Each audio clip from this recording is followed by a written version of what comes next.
श्री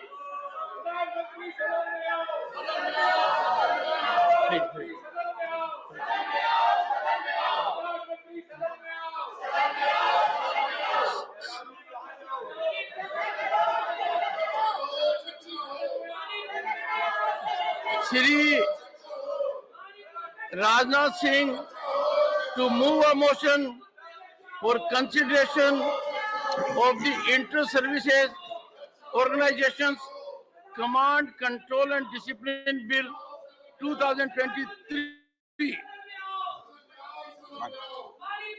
आदरणीय सभापति महोदय, मैं आपकी अनुमति से inter services organisation command, control and discipline bill 2023 को माननीय सदस्यों के बीच रखने के लिए यहाँ उपस्थित हुआ हूँ। सभापति महोदय, जैसा कि सदन को विदित है कि वर्तमान में जो वैश्विक परिस्थितियां हमारे सामने हैं, उसको ध्यान में रखते हुए हमारी सेनाओं का सशक्त होना यह आवश्यक है। तो अपनी सेनाओं को सशक्त करने की दृष्टि से ही यह बिल लाया गया है। बेहतर ज्वाइंटनेस होनी चाहिए और साथ ही साथ इंटीग्रेशन भी बेहतर होना चाहिए, और हमारी सेनाएं वांछित जो परिणाम हैं उनको हासिल करने की दिशा में तेजी से आगे बढ़ सके, यह इस बिल का मुख्य उद्देश्य है। इसलिए सेनाओं के बीच बेहतर तालमेल व इंटीग्रेटेड स्ट्रक्चर को सुदृढ़ करने के उद्देश्य से ही यह बिल लाया गया है। लोकसभा द्वारा इस बिल को विचार करने के बाद पारित किया गया है, और माननीय सभापति महोदय, जब भी कोई राष्ट्र प्रगति के पथ पर आगे बढ़ता है तो समय की मांग के अनुसार उसे अपने अंदर बहुत सारे बदलाव भी करने की जरूरत होती है। कानूनों के संबंध में भी मैं यह मानता हूं कि यही बात पूरी तरह से लागू होती है, और हमारे माननीय प्रधानमंत्री के नेतृत्व में हमारी सरकार ने देश की प्रगति में बाधा डाल रहे बहुत सारे पुराने कानूनों को रद्द किया है, और कुछ ऐसे कानून हैं जिन कानूनों में उन्होंने संशोधन किया है। लोकसभा में पारित होने के बाद राज्यसभा में पेश किया गया यह inter services organisation command, control and discipline bill 2023 भी उन्हीं प्रयासों का एक अहम हिस्सा है, और इस बिल का उद्देश्य हमारे सैन्य बलों में निहित अनुशासन की महान परंपरा को और मजबूती दे देना है। और यह अनुशासन ही है जो हमारे सैनिकों के अंदर न सिर्फ एक आत्मविश्वास ही पैदा करता है, बल्कि एक यूनिट या एस्टेब्लिशमेंट के रूप में उनके अंदर एकता की भावना को भी मजबूत करता है। इसलिए यदि अनुशासनहीनता का कोई प्रकरण आता है तो उसका त्वरित निराकरण होना चाहिए, और त्वरित निराकरण होना यह अत्यंत आवश्यक भी होता है। Inter services organisation command, control and discipline bill 2023 का यह प्राविजन करता है कि इंटर सर्विसेज ऑर्गेनाइजेशन में डिसिप्लिन बनाए रखने के लिए त्वरित कार्रवाई की जा सके। सभापति महोदय, यह बिल एक ऐसा एनवायरनमेंट क्रिएट करने में निश्चित रूप से मदद करेगा जो हमारे इंटर सर्विसेज ऑर्गेनाइजेशंस में अनुशासन को स्वाभाविक रूप से मजबूत करेगा। महोदय, वर्तमान में जो व्यवस्था है उनके अनुसार चाहे भारतीय सेना हो, नौसेना हो, वायु सेना हो, सभी अपने रेस्पेक्टिव एक्ट के द्वारा ही गवर्न होते हैं। जैसे हमारा आर्मी एक्ट है 1950 का, एयरफोर्स एक्ट है 1950 का, और इंडियन नेवी एक्ट है ये 57 का। इसी के तहत बनाए गए जो रूल्स और रेगुलेशंस हैं उन्हीं के अनुसार सारी चीजें गवर्न होती हैं। इस एक्ट के तहत कमांडर इन चीफ या ऑफिसर इन कमांड अपनी डिसिप्लिनरी या एडमिनिस्ट्रेटिव पावर्स का प्रयोग अपनी ही सर्विस के पर्सनल पर वह कर सकते हैं। अब तक का यह प्रोविजन है। उन्हें दूसरी सर्विसेज से संबंधित पर्सनल जो उनके संगठन में कार्य कर रहे हैं पर डिसिप्लिनरी या एडमिनिस्ट्रेटिव पावर्स का प्रयोग करने का अभी तक अधिकार सभापति महोदय प्राप्त नहीं है। ऐसे प्रोविजन से इंटर सर्विसेज ऑर्गेनाइजेशंस में स्वाभाविक रूप से कई बार समस्याएं खड़ी होती हैं, खासकर तब जब किसी इंसिडेंट में विभिन्न सर्विसेज के पर्सनल इन्वॉल्व होते हैं और उन पर डिसिप्लिनरी या एडमिनिस्ट्रेटिव एक्शन के लिए इंटर सर्विसेज ऑर्गेनाइजेशंस में कार्यरत पर्सनल को उनके पेरेंट सर्विस यूनिट्स में वापस भेजने की आवश्यकता पड़ती है। यदि कार्रवाई करनी है तो फिर उनको अपने पेरेंट ऑर्गेनाइजेशन में भेजना पड़ता है। ऐसी स्थिति में पूरा प्रोसेस न केवल टाइम कंज्यूमिंग होता है, बल्कि इसमें पर्सनल की आवाजाही के कारण अधिक धन का भी व्यय होता है। इसके अतिरिक्त यह भी समस्या आती है कि कई बार एक ही ऑफेंस के लिए अलग अलग जगहों की अथॉरिटीज जो होती हैं, उनके द्वारा अलग अलग निर्णय लिए जाते हैं। क्वांटम ऑफ पनिशमेंट किसी को अधिक, किसी को कम, यह स्वाभाविक रूप से होता है, जिसके परिणाम स्वरूप विसंगतियां पैदा होती हैं। सभापति महोदय, इसलिए सभी इंटर सर्विसेज ऑर्गेनाइजेशन के कमांडर इन चीफ या ऑफिसर्स इन कमांड के लिए उनके ऑर्गेनाइजेशन में डिसिप्लिन को बनाए रखने के लिए एक इनेबलिंग एक्ट बनाया जा रहा है। अतः आर्मी, नेवी और एयरफोर्स से इनपुट्स लेकर ministry of law and justice के परामर्श से inter services organisation command control and discipline bill 2023 को ड्राफ्ट किया गया है। यह बिल हमारी सेना के अंदर प्रॉपर इंटीग्रेशन एंड ज्वाइंटनेस को प्रमोट करेगा। इसके साथ ही सभापति महोदय, यह बिल इंटर सर्विसेज ऑर्गेनाइजेशन के चीफ्स को बेहतर डिसिप्लिनरी और एडमिनिस्ट्रेटिव पावर्स भी प्रदान करता है, जिससे वे अपने ऑर्गेनाइजेशंस में प्रभावी कमांड, कंट्रोल और डिसिप्लिन ला सकेंगे और हमारे सुरक्षा ढांचे को और मजबूत व बना सकेंगे। मैं सदन को यह विश्वास दिलाना चाहता हूं कि यह बिल भारत के सैन्य सुधारों की दिशा में एक मील का पत्थर साबित होगा। माननीय सभापति महोदय, मैं आपकी अनुमति से मैं inter services organisation command, control and discipline bill 2023 विधेयक पर विचार करने का प्रस्ताव करता हूं। धन्यवाद। Motion moved. I now call upon the members whose names have been received for participation in the discussion. Dr. Sashmit Patra. Sir, actually, Mr. Sujit Kumar would be speaking, sir. He's the number 2. He'll take all the time, sir. It's given a correction slip also. Sujit Kumar. Thank you, sir. Thank you. Thank you for your indulgence. Sir, this is an extremely important bill as far as our security is concerned and our territorial integrity is concerned. And Biju Janata Dal has always been with the government when it comes to India's security. So we support this bill. Sir, Honorable Minister has already explained what is the rationale behind the bill. Sir, currently, personnel of the three services, namely Army, Navy, and Air Force, are governed by their respective service acts. The Army personnel are governed by the Army Act 1950, Naval personnel are governed by the Naval Act 1957, Air Force personnel are governed by the Air Force Act of 1950. Sir, when these three acts came into force, personnel of these three organizations were largely serving in their respective organizations. But sir, of late, we have seen many inter-service organizations like the Andaman Nicobar Island Command, like the Training Institutes, National Defense College, National Defense Academy, or the Strategic Forces Command, or the Defense Space Agency.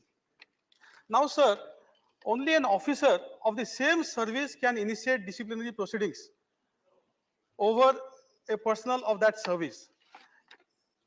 This directly impacts the command, control, and discipline of the personnel serving in the three service in the inter-service organizations, roughly shortly ISSue. Because, sir, the commander-in-chief or the officer in command has no disciplinary authority over any personnel of the other two organizations, irrespective of whether they are serving in the ISSue or not. So, sir, there is a lack of disciplinary authority, and anyone accused of a crime has to be sent back to the original organization from which that personnel belongs to for any disciplinary action or any administrative proceedings. Now, sir, this is time consuming. This has financial implications for our nation. And sir, if the circumstances, if the facts are such that there are multiple accused belonging to different organizations, namely Army, Navy, and Air Force, for the same set of offenses, then it becomes even more complicated. Then, because everyone has to be sent to their respective organization for disciplinary proceeding. Now, sir, this bill will have many tangible benefits because, as I have said, it will increase efficiency, it will increase discipline in the inter-service establishments, it will be less time consuming to initiate judicial proceedings or administrative actions against the accused. It will also lead to, I guess, expeditious disposal of cases, because now they don't have to be sent back to their parent organization. They can be tried by the commander-in-chief or the officer in command of the ISO. So they don't, since they don't have to be sent to the parent organization, it will be, there will be, the cases can be disposed of expeditiously. Now, sir, so now, ma'am, so we support this bill.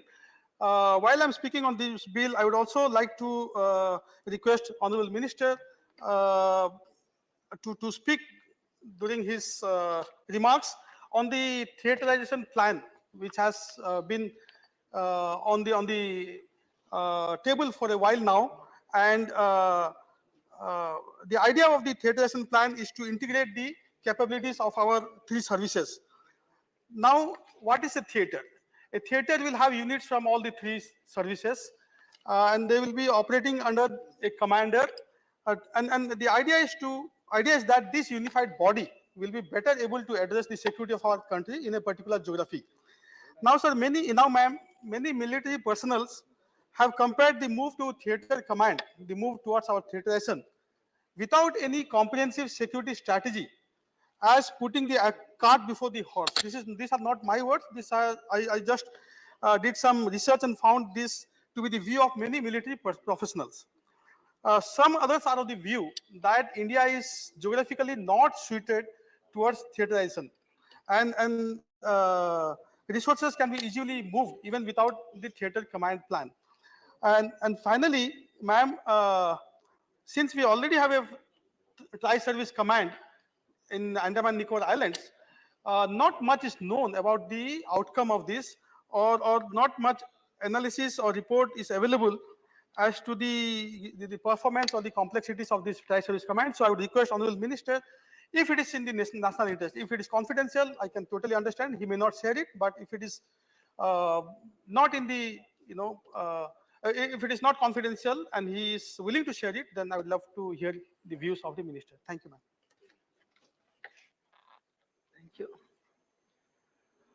Honorable Sri Ayodhya Rami Reddy Allah. Thank you, Madam, for giving me the opportunity to speak on the Inter-Services Organization Command, Control and Discipline Bill 2023. Today, we gather here to deliberate upon a momentous piece of legislation that holds the promise of transforming our armed forces and fortifying our nation's security. The Inter-Services Organizations Bill 2023 is not just a piece of legislation, it is a testament to the power of unity and jointmanship among our armed forces. As we stand at the cusp of establishing integrated or joint commands, this bill emerges as a guiding light, illuminating the path towards a more coordinated, agile and efficient armed forces.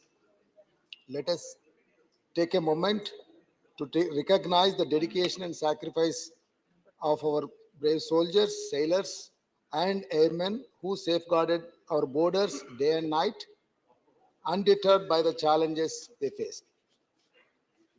The few of the positives of this bill: this empower the commander-in-chief or officer in command to exercise disciplinary and administrative control over the service personnel under their command, regardless of their service. This empowerment is just not a symbolic gesture, it is a strategic move towards forging a cohesive force that operates seamlessly and cohesively. In extension, this bill seeks to recognize and strengthen the existing inter-services organizations, such as the Andaman and Nicobar Command, the Defense Space Agency, and the NDA, by providing them with the constitutional backing and the authority to ensure effective and command control over the personnel serving in or attached to them. Furthermore, the central government is empowered to constitute the new inter-services organizations, each comprising personnel from at least two of the three services, the Army, the Navy, and the Air Force. This opens up avenues for greater cooperation, coordination, and synergy among our armed forces, ensuring that they operate as a unified entity, responding swiftly and effectively to any threat that may arise. This bill is the provision, there is a provision in the bill for joint services commands, which will operate under the command of a commander-in-chief. This is a significant stride towards the theaterization plan of our armed forces, enabling integrated planning and joint operations. Madam, as we witness nations around the world adapting to the changing nature of warfare, this move signifies our commitment to remain at the forefront of military excellence. So, few suggestions, Madam, as we lend our support to the ISO Command, Control and Discipline Bill 2023, we have few suggestions to offer to the Union government to consider.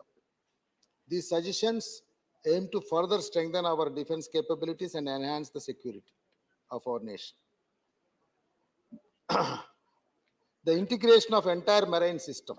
As we recognize the importance of the maritime response to neighboring nations, it is crucial to integrate all aspects of the marine system. This includes not only naval support, but also marine merchants, fisheries, and trade capacities.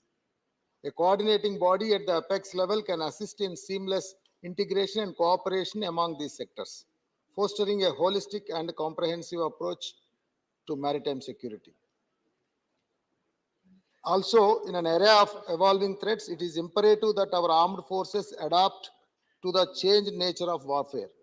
Modern day wars demand simultaneous operations across land, sea, and air, requiring a well-coordinated, multi-pronged strategy. The incorporation of net-centric operations, information warfare, cyber attacks, and the consideration of nuclear warhang is vital to address contemporary security challenges effectively. In conclusion, I stand before you to lend my wholehearted support to this transformative legislation bill. Thank you.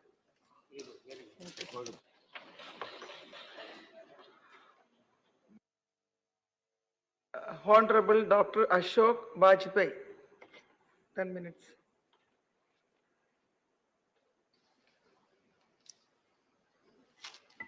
माननीय उपसभापति जी, ये अंतर सेवा संगठन विधेयक 2023, इस पर बोलने का आपने अवसर दिया, उसके लिए आपका बहुत बहुत आभार।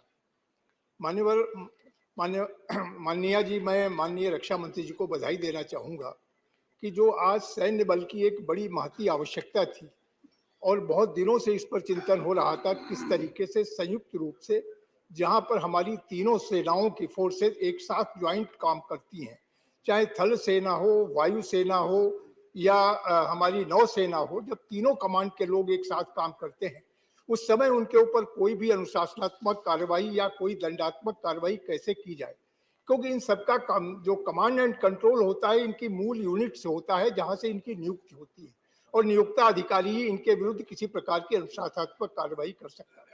ये कठिनाई आती थी और उसके लिए बार बार उनको उस अपनी यूनिट में जाना होता था जहां उनके विरुद्ध कोई प्रशासनिक या अनुशासनिक कार्रवाई प्रचलित होती थी। काफी लंबा समय लगता था उस कार्रवाई में और काफी महंगी हो जाती थी वो कार्रवाई, और उस पर समय से वो कार्रवाई नहीं हो पाती थी या वो कंट्रोल जो होना चाहिए था, जहां हमारी संयुक्त कमान काम कर रही हैं, वहां पर जो भी कमांडिंग ऑफिसर होता था या ऑफिसर कमांड जो होता था, उसको भी तीनों सेनाओं के अलग अलग यूनिटों के ऊपर कंट्रोल करना एक कठिन काम होता था। उसके लिए कई संवैधानिक अधिकार या शक्तियां उसके पास नहीं थी, लेकिन इस विधेयक के बनने के बाद वो शक्तियां उसको प्रदत्त हो जाएंगी कि तीनों कमान जहां एक साथ काम करती हैं। मैडम, अगर आप देखें अंडमान निकोबार, एक तरीके से हमारा कमांड कंट्रोल, वहां पर तीनों सेनाएं काम करती हैं, थल सेना भी है, वायु सेना भी है और क्या नाम नौसेना भी, तीनों एक साथ वहां कंट्रोल होती है। एक तरीके से वो कमांड कंट्रोल एक साथ होता है। वहां पर यह विशेष कठिनाई अनुभव की गई कि नौसेना के अधिकारी के ऊपर अगर वहां का कमांडिंग ऑफिसर थल सेना का है तो नौसेना के किसी कर्मचारी के विरुद्ध कैसे कार्रवाई करेगा, या एयरफोर्स के किसी अधिकारी के विरुद्ध वहां थल सेना का जो वहां कमांडिंग ऑफिसर वो कैसे कार्रवाई करेगा। तो इसके लिए ये सोचा गया कि अंतर सेवा संगठन बनाया जाए, इंटर सर्विसेज एक्ट संगठन की जरूरत महसूस की गई और उसी के तहत ये 2014 के बाद इस पर चिंतन शुरू हुआ, विचार शुरू हुआ। लेकिन ये समस्या ये थी कि इसके ऊपर तमाम सारे स्टेक होल्डर हैं, सबकी विचार किया जाए, सबकी राय ली जाए। तो सारे स्टेक होल्डर से राय लेने के बाद इसका विधिक परीक्षण किया गया कि ताकि इसमें कोई ऐसी विधिक त्रुटि न हो जिससे जाकर के आगे चल के काम में अड़चन हो। तमाम सारे स्टेक होल्डर्स के विचार लेने के बाद, तीनों सेनाओं के गंभीर गहन अध्ययन और विचार के बाद यह सोचा गया, माना गया कि अगर इस तरह की कोई व्यवस्था बनती है तो हमारी सेनाओं में एक बेहतर अनुशासन और बेहतर काम करने की क्षमता उत्पन्न होगी और उनके मन में भी ये होगा कि अगर हम कोई अनुशासनहीनता करते हैं तो तत्काल मेरे विरुद्ध कार्रवाई हो सकेगी। लेकिन अभी तक होता था कि चाहे वो आप आईएमए हो, चाहे एनडीए हो, जहां पर तीनों सेनाओं के लोग एक साथ काम करते हैं, इंडियन मिलिट्री एकेडमी में भी तीनों सेनाओं के अधिकारी काम एक साथ काम करते होते, ऐसे नेशनल डिफेंस एकेडमी में भी, और इसी तरीके से जैसे अंडमान निकोबार में जहां संयुक्त कमान काम करती है वहां पर तीनों सेनाओं के कर्मी वहां पर होते हैं, अधिकारी वहां पर होते हैं। और अगर वो कोई गड़बड़ी करते हैं, कोई अनुशासनहीनता करते हैं, तो ये अभी तक शक्ति वहां के कमांडिंग ऑफिसर के पास नहीं थी कि वो दूसरे कमान के किसी अधिकारी या कर्मचारी के विरुद्ध कोई कार्रवाई कर सके। और उसके लिए वो उनकी कमान को लिखते थे या उन फोर्सेस को लिखते थे जहां से वो आए हैं, और उसके बाद वो लंबी प्रक्रिया चलती थी जिसके चलते इस सारे काम में बड़ा विलंब होता था। इसलिए एक बहुत सुविचारित एक निर्णय लिया गया कि इस तरीके का इंटर स्टेट कोई संगठन बने, इंटर सर्विसेज संगठन बने, और उसी दृष्टि में ये 2023 में ये विधेयक सदन में लाया गया है। और मैं समझता हूं इससे सेना की सक्रियता में, गतिविधियों में भी तेजी आएगी, अनुशासन अच्छा होगा, काफी समय भी बच सकेगा और बाकी काफी जनधन दोनों की हानि से भी काफी बचत होगी अगर इस अधिविधेयक को पारित होने के बाद। हम चाहते हैं कि हमारी सेनाएं आज दुनिया की सबसे समृद्ध सेनाओं में मानी जाती हैं। उनकी दक्षता, उनकी योग्यता, उनकी सामरिक शक्ति आज दुनिया उसका लोहा मानती है। तो हमारा कमांड कंट्रोल भी उतना ही अच्छा हो और हमारी जो भी यूनिट है रक्षा संबंधी उनमें एक अच्छी व्यवस्था हो जो दूसरी सेवाओं के लिए भी एक आदर्श उत्पन्न कर सके। इसलिए इस विधेयक की मैडम आवश्यकता पड़ी। ये बहुत सारे लोग ये भी कह सकते हैं ये थिएटर कमांड बनाने की दिशा में, कोई ज्वाइंट थिएटर कमांड बनाने की दिशा में कोई कदम हो सकता है। मैडम कोई मंशा नहीं है, लेकिन ये ज्वाइंट जहां ऑपरेशन तीनों सेनाओं को एक साथ मिलकर जहां ऑपरेट करती हैं, एक साथ काम करती हैं, वहां के कर्मियों पर कैसे उन पे अनुशासन कायम किया जा सके, उनकी बेहतर सेवाएं कैसे उस संस्था को मिल सके, इसके लिए इस विधेयक की आवश्यकता पड़ी। इसका ज्वाइंट थिएटर कमांड से कोई संबंध नहीं। हालांकि अंडमान निकोबार एक तरीके से वहां तीनों सेनाएं एक साथ काम करती हैं और एक ही कमांडिंग ऑफिसर होता है और वो कमांडिंग ऑफिसर तीनों सेनाओं के अधिकारियों कर्मचारियों को कंट्रोल करता है। तो एक तरीके से वही ज्वाइंट कमांड उसकी होती है जो थिएटर कमांड की कल्पना है। लेकिन ये बिल्कुल उससे अलग है मैम, जिसको कि हम लोग इस विधेयक के रूप में यहाँ लाए हैं। लेकिन इससे हमारी जहाँ संयुक्त सेवाएं हैं, और इतना ही नहीं, केवल सेनाओं के ही नहीं, पैरामिलिट्री के लोग भी जहाँ ऐसी सेवाओं में हमसे संबद्ध होते हैं, उनके कर्मियों के विरुद्ध भी कार्रवाई करने का अधिकार इस विधेयक के बाद हमारे कमांडिंग ऑफिसर को होगा। और कमांडिंग ऑफिसर एक वरिष्ठ अधिकारी होगा, चाहे वो सेना का होगा तो ब्रिगेडियर रैंक से नीचे का कोई कमांडिंग ऑफिसर नहीं होगा। जो कमांड कंट्रोल होगा ब्रिगेडियर से नीचे नहीं होगा। और इसी प्रकार से एयरफोर्स, नेवी और दूसरी भी सेवाओं के जो पैरेलल ऑफिसर्स हैं वो भी इससे कम रैंक के नहीं होंगे। ब्रिगेडियर और उसके ऊपर के अधिकारी ही कमांडिंग ऑफिसर होंगे जो इस तरीके की कार्रवाई उनके विरुद्ध अनुशासनात्मक कार्रवाई कर सकेंगे। इसलिए मैंने इस विधेयक के पक्ष में, ये विधेयक बहुत सोच समझ के लाया गया, बहुत सुविचारित विधेयक है। इससे हमारी रक्षा संबंधी मामलों में हमारी सक्रियता भी बढ़ेगी, हमारी गतिशीलता भी बढ़ेगी और बहुत सारे निर्णय जो बहुत समय तक विलंबित होते थे, जिनके ऊपर बहुत सारा पैसा खर्च होता था, वो भी बचेगा। और इस सबको हर तरीके से विचार करने के बाद ये विधेयक आया है। जैसा मैंने कहा कि सारे स्टेक होल्डर्स की राय ली गई है, सारी जुडिशियल उसको भी इस पे परिव्यू में भी देखा गया, परीक्षण किया गया है कि इसकी जुडिशियल सेंटिटी क्या है, ताकि इसमें कोई ऐसी चीज न हो जो न्यायिक प्रक्रिया के विपरीत हो। इन सारी चीजों को ध्यान में रखकर इस विधेयक को लाने का काम किया गया है। मैं इसके लिए भारत सरकार को और देश के यशस्वी रक्षा मंत्री, माननीय रक्षा मंत्री जी को बधाई देना चाहता हूं, जिन्होंने बहुत ही सामयिक और बहुत ही आवश्यक विधेयक को सदन के सामने लाए हैं। और इस विधेयक को पारित होने से हमारी सेना की दक्षता बढ़ेगी, कार्यकुशलता बढ़ेगी और मैं समझता हूं अनुशासन में भी एक बड़ा परिवर्तन आएगा। आपने इस पर मुझे मौका दिया, बहुत बहुत धन्यवाद। Thank you. Honorable Sri G.K. Vasan.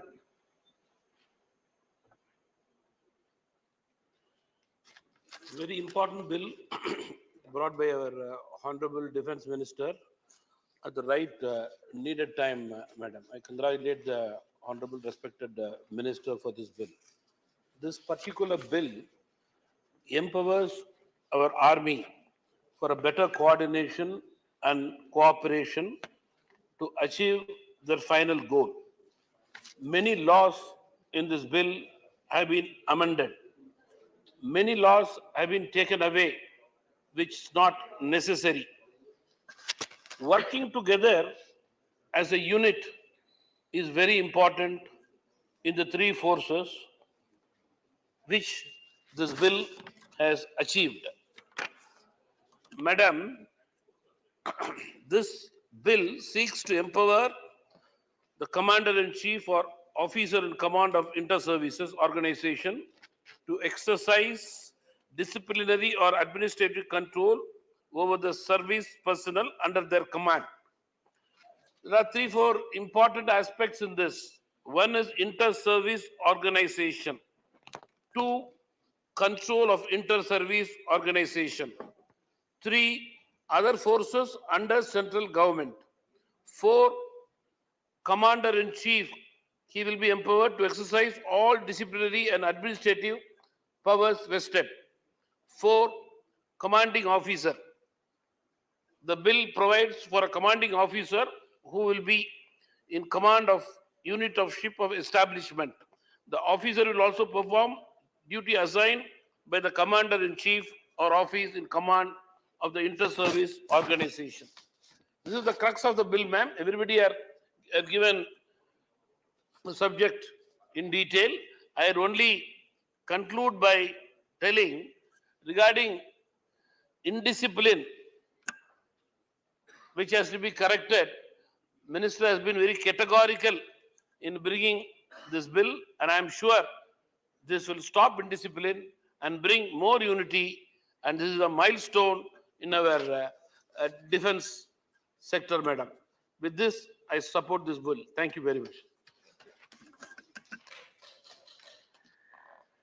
Lieutenant General Dr. D.P. Watts.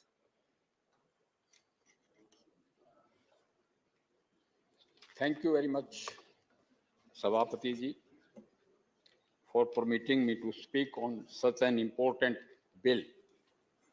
First, I thank the Honorable Defense Minister and our यशस्वी प्रधानमंत्री कि वो ना तो समस्या को टालते और ना उसको पालते।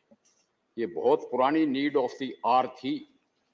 आई विश के सुनने के लिए हमारे अपोजिशन के ऑनरेबल एमपीज भी होते यहाँ पे, क्योंकि समस्या बहुत पुरानी है, इसका मैं बाद में जिक्र करूँगा। एक बात जरूरी है, जैसा कि बताया मेरे से पूर्व वक्ताओं ने, कि ये एक एनेबलिंग एक्ट है। Inter services command control and discipline bill inter services organisations जैसे Andaman and Nicobar command, space agency, strategic forces, national defence academy, national defence college और ऐसी बहुत सी इंस्टीट्यूशंस हैं which are being commanded by the rank officers of the rank of Lieutenant General, and these are tri-services institutions, मगर उनके पास अख्तियारात powers नहीं है, discipline powers and administrative powers.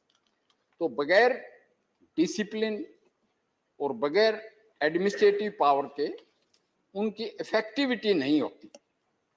Navy, army, air force, navy और आर्मी एक्ट 1950 के हैं, sorry air force और army act 1950 के हैं और नेवल एक्ट 1957 का है।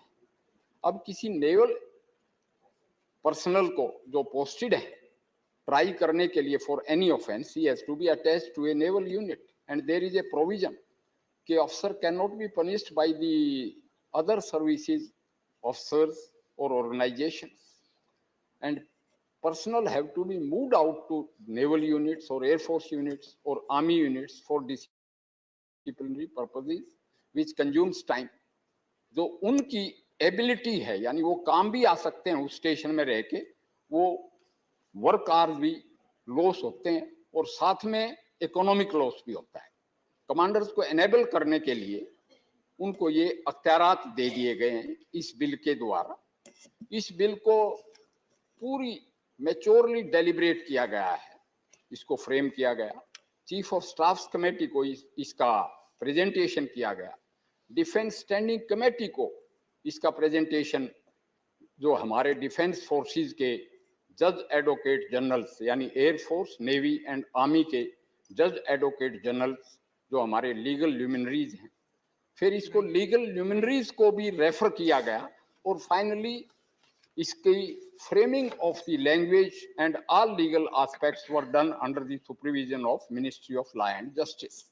तो now एक ये परिपक्व बिल है।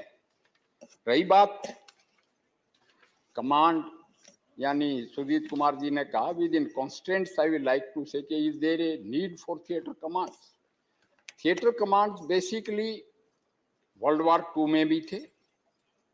अमेरिका तो ग्लोबल पॉलिसिंग का काम करते हैं, उनके पास many four star generals commanding the theatre commands and even five star generals भी हैं, और वो पैसिफिक कमांड है, अफ्रीका कमांड है, यूरोपियन कमांड है, यानी पूरे वर्ल्ड पे उनका ग्लोबल पॉलिसिंग का एक्शन है and their economy permits them to move the forces all over the world.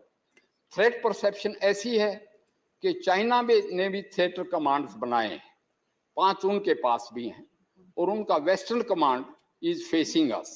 जहां तक हमारा सवाल है, अभी तक तो हमारा डिफेंसिव ही स्ट्रेटजी है कि to defend the territories of India, मगर जैसे हम दुनिया की 5वीं इकोनॉमिक पावर हैं और मोदी जी की कमांड में जितनी तेजी से हम आगे बढ़ रहे हैं, तो 2030 तक या 2027 तक हम तीसरी सबसे बड़ी इकोनॉमी हो जाएंगे। We have a very big sea line to defend. Asia Pacific we have a role, we are members of Quad also. Under these situations we may also have to follow the steps what superpowers have. Therefore, we should not look in a very limited way towards our territories also. It has also been brought out that government with specific notifications, though we are not creating a command, means theater command just now, but it is enabling, it is certainly a platform for the constitution, because it will be a decision of the Ministry of Finance, standing committee means a cabinet committee on security, and if they notify it, certainly a theater command can be constituted. Same way other paramilitary forces, standing orders are there. When war comes, then BSF, CRPF, Coast Guards, they will come under the command of respective forces, armed forces. As far as the discipline is concerned, central government can very well notify, and with this notification, they become the part of theater commanders. So in totality, it is a enabling act, and as I was mentioning, कि अगर हम fully prepared होते, तो 1962 में China के हाथों हमारा bitter experience नहीं होता। अब हमारी फोर्सेस हिमालय की चोटियों पे खड़ी हैं, उनके प्लेटू को ओवरलुक कर रही है, और बहुत अच्छे अच्छे रास्ते बना लिए गए हैं बॉर्डर रोड द्वारा, यानी कि we are fully prepared We are a nuclear powered nation and we need to grow. For that growth, we need to strategize, prior proper planning, and then we have to exert our might. Or you can say our policy of a velvet glove with an iron fist. If we are not strong, then people will not acknowledge our might. Though we want peace in the world, वसुंधराय कुटुंबकम मोदी जी का नारा है, मगर उसके लिए हमें ताकतवर होना पड़ेगा और उस ताकत के लिए एनेबलिंग बिल्स की बहुत जरूरत है कि ये एक्ट बनके वजूद में आए और फोर्सेस का डिसिप्लिन चुस्त दुरुस्त और मजबूत हो. Thank you very much for giving me time. I support this bill. Honorable Sri V. Vijay Reddy. Thank you, Vice Chairperson. Madam, I, on behalf of my party and my leader, Y.S. Jagannath Reddy Garu, rise to support this bill. And we support this bill. This bill seeks to rectify the crucial blockages in inter-service organization, and hence we support this bill. I would like to make three suggestions to the Honorable Defence Minister on the overall military reforms in this regard. Madam, the first point number one is low defence spending.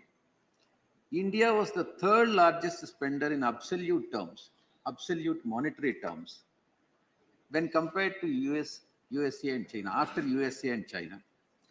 Madam, because China's economy is very large economy, and it implies that it spent 3.5 times over India. When it comes to the absolute terms, while India spends about $77 billion, and when it works out in terms of percentage of GDP, it works out to 2.66%, whereas percentage of China spending on GDP is only 1.74. However, in terms of in absolute monetary terms, it is $293 billion, whereas 293, whereas 77. So the comparative figures may give a different indication. However, there is a necessity to increase the military spending, which I request the Honorable Minister to kindly look into the issue, sir. Sir, Madam, the Ministry has a share of central government. Share of central government in 2016 and 17, it was 17.8% of the total central government expenditure, and which has declined to 13.2% in 2023-24. In fact, a suggestion has been made by the committee and on Ministry of Defense. The Ministry of Defense should be allocated at least a minimum of 3% of GDP to ensure adequate preparedness of the armed forces. Madam, I request the Honorable Defense Minister to kindly look at the issue and ensure that the minimum amount of 3% of GDP is allocated to the ministry in the interest of the nation.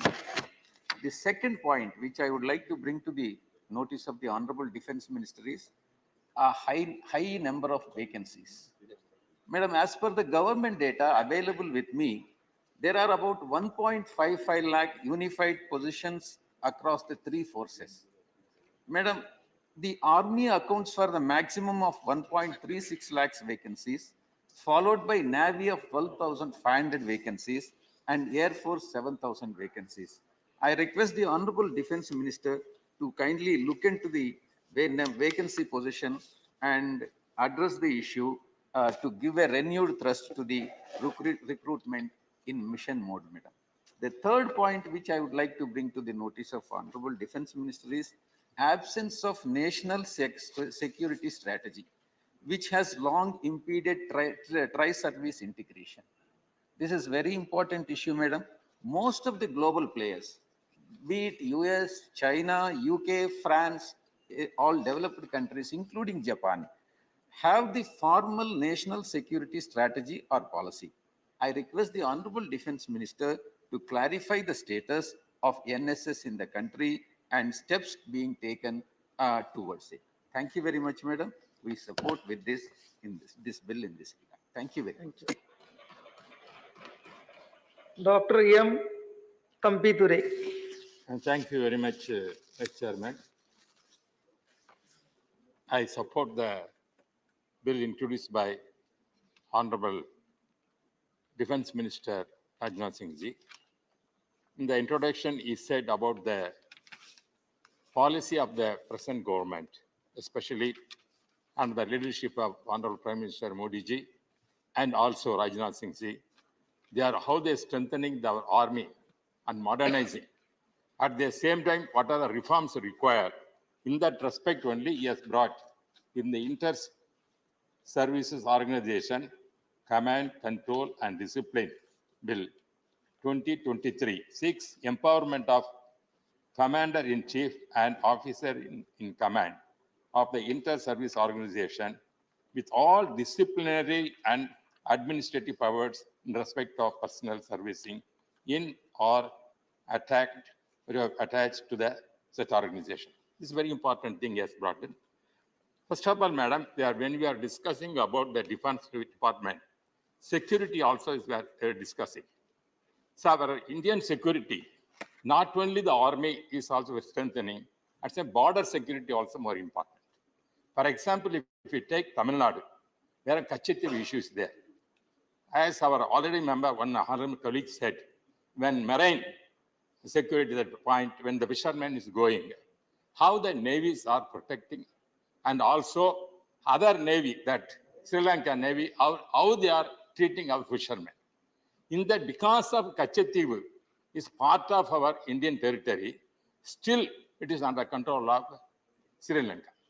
Because at that time, Indira Gandhi period, she unceremoniously, it is given to the Sri Lanka. But it is not passed and approved by the parliament. Any territory, if you are giving to any other country, it has to be approved by parliament. Still, it is not yet approved. In this regard, our honorable former Chief Minister, Madam Jayalalitha Ji, went to the Supreme Court and put a case that this Kachitiv is the part of our Indian territory, which because of that, Navy can also use that area and save our Tamil Nadu fishermen. That kind of way to secure give the protection, and not only the country and our fishermen community, Tamil Nadu fishermen, the defense minister has come forward to see that somehow the Kachitiv is still once again to come to our thing. That has to be done. We are requesting that. For a long time, they are demanding this issue. This is very, very important to solve the Tamil Nadu fishermen issue. And also Tamil Nadu fishermen, they are taking with the Sri Lankan Navy. They are shooting our fishermen. They are our Navy. I don't know what they are doing. Sometimes they are risking that they are not giving. But instead of that, all Tamil Nadu fishermen taken to put in the prison of Sri Lanka.